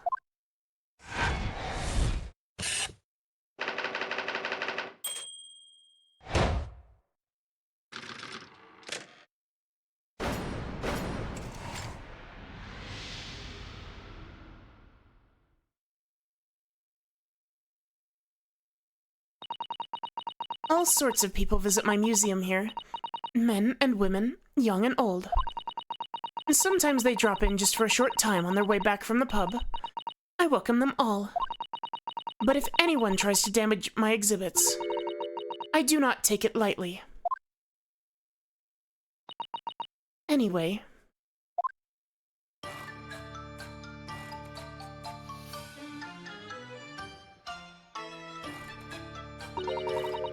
your great deduction was even more enchanting than I'd been led to believe.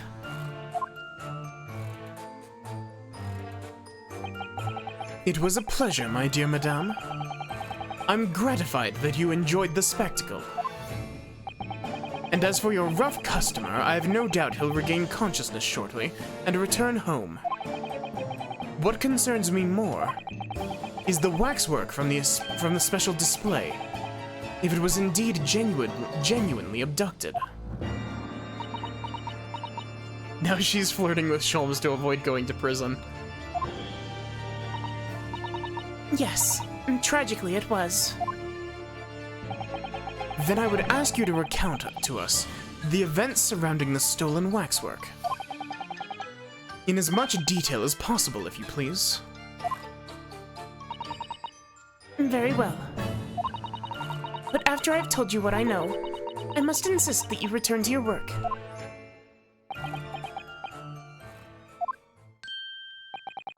The talents of a great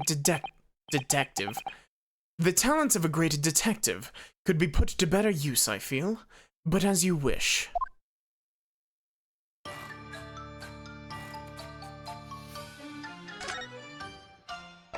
Oh, wait. This guy was a, juror, right? This guy was a juror in the McGilded case, if I'm not mistaken. It's just a collapsed man.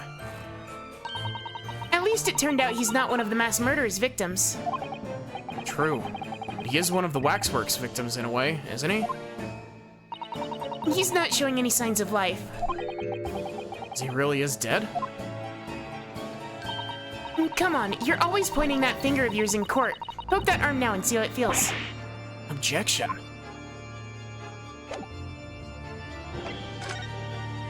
Oh, whoops.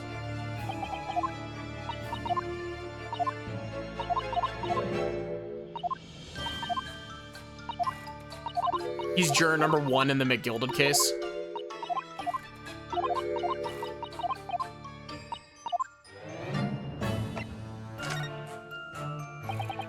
Tell us more about the stolen waxwork, please.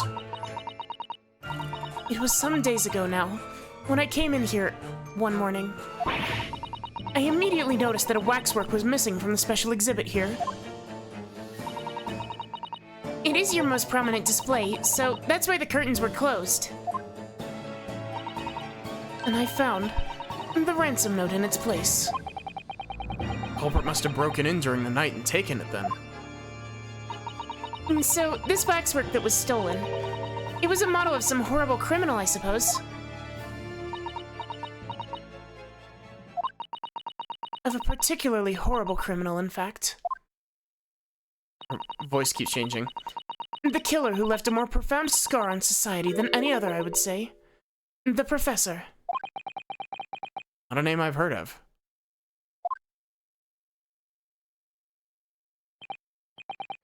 So, Mr. Naruhodo, it seems the circle is complete. Sorry?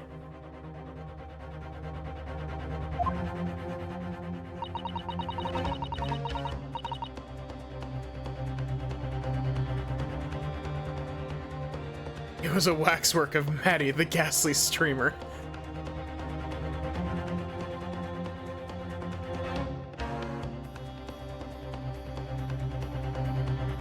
The Professor case happened around the time I was born, didn't it? Indeed it did, Iris. 10 years ago, a series of murders that rocked the capital. 10 years ago? Yes, at exactly the time that Beric Van Zieks graduated from university, in fact. What? Surely he's not saying... So the big event that changed Mr. Reaper's life.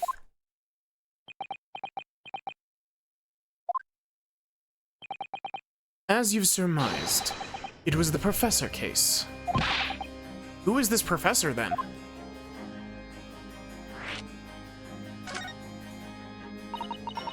It was a series of gruesome murders that had all of London gripped. Words, please. It was a series of gruesome murders that had all of London gripped in terror a decade ago. After 5 victims were killed, the man was arrested and put to death. And now he's immortalized here, in wax for all Londoners to admire and enjoy. Though, of course, he happens to be absent at present on account of the abduction. But I don't understand. How is all this related to Lord Van Zieks? You must first understand, my dear fellow, why is it that the professor earned such infamy? It was due to the victims he chose, some of Whitehall's finest. What do you mean, Hurley? Those murdered by the professor were some of the highest members of the British aristocracy. Members of the nobility, even royalty. It sent shockwaves through the country's administration. Members of the... Ah, wait! Of course! What Professor Harebrained said. Lord Van Zieks is from a family with noble blood. Oh gosh! It was the 5th victim that led to the professor's arrest. The last of the killer's prey was a young noble by the name of... Clint Van Zieks. No, I don't believe it. Van Zieks?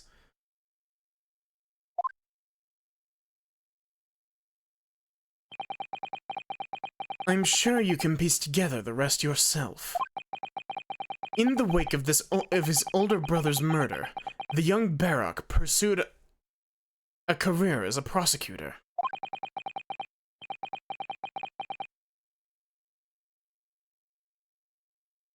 And eventually became the Reaper we know today. Clint Eastwood. I had no idea Lord Van Zieks had such a tragic past. Well, I'm afraid that's all I can say on the matter. For the time being, at least. After all, I have work to do. As a waxwork exhibit.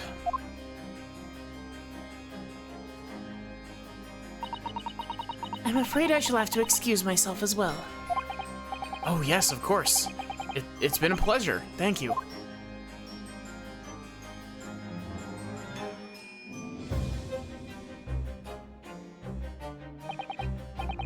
Well, none of the predicted scenarios I've been analyzing involved you coming, well, none of the predicted scenarios I've been analyzing none of the predicted scenarios I've been analyzing involved you coming to visit me here.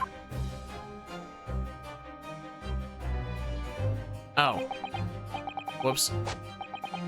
It's been too long. It really has. I'm delighted to see you, Baroque.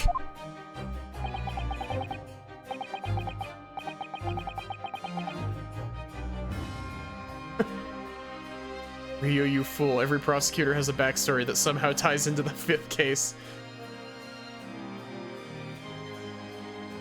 The funniest part is the waxwork exhibit because you get to kick Sholmes.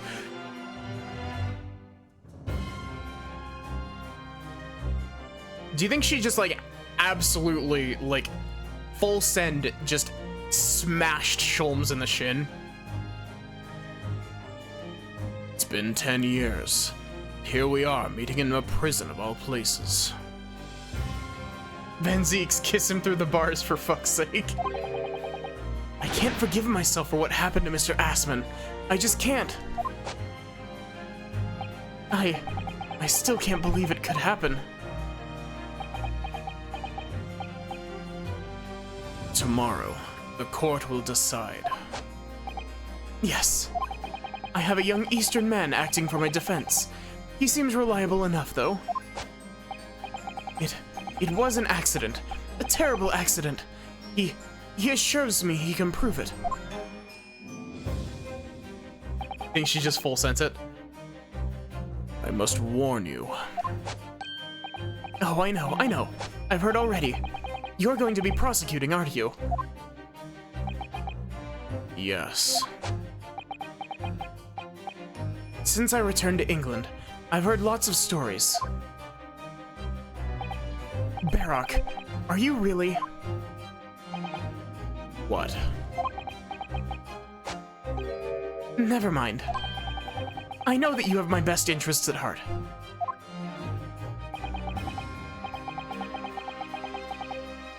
My friend is on trial. I wouldn't entrust it to anybody else. Of course, I fully understand. Thank you, Barrock.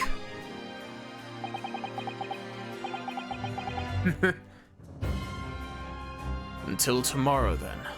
I'll see you in court. You know, here's the weird thing.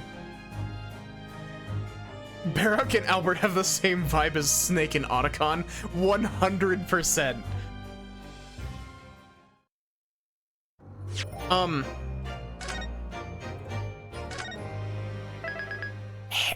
Here's the funny thing. I actually saw a picture, like Hairbrain's little court record picture.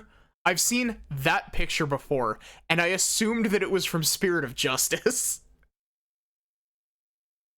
I don't know why, but it just, like, my brain, it just popped into my brain just now that I was like, you know, you could plop Hairbrain into Spirit of Justice, or, like, Dual Destinies, and he wouldn't look out of place. He looks like he could be from the main series, Ace Attorney series. But yeah, this is a good place for me to stop. It's a little bit early tonight, and I'm sorry for starting stream late and then ending stream slightly early, but you know how it be.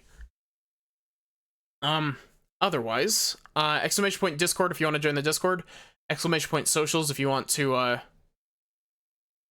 follow the VODs channel. What am I uploading currently?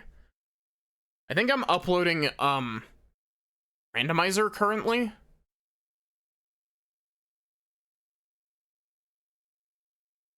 I don't know. Something like that. But yeah, give me just a sec and we'll find someone to raid.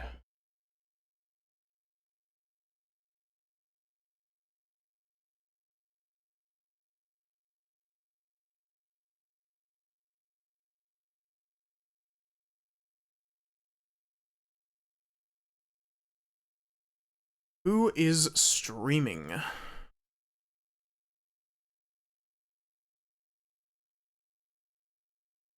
Oh,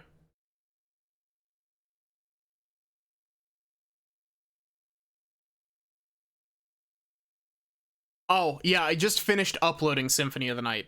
That's right. I accidentally uploaded the Portal video 2 days later than I should have, because the Portal video should have gone out before the first part of Symphony of the Night. But, oh, completely random thing. Did any of y'all see that apparently, there has been a full, like, basically the Dreamcast version of Symphony of the Night is actually, like, playable now? It doesn't lag horribly. People have modded it to fix some of the issues with it.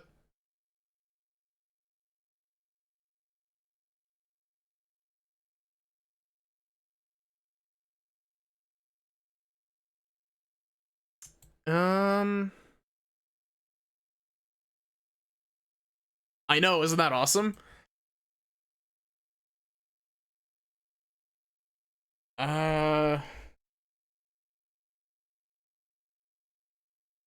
Let's raid Critiga.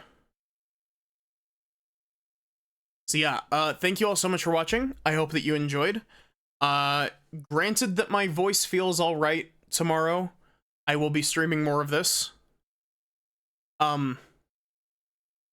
If not, we'll probably play Randomizer. You know how it be.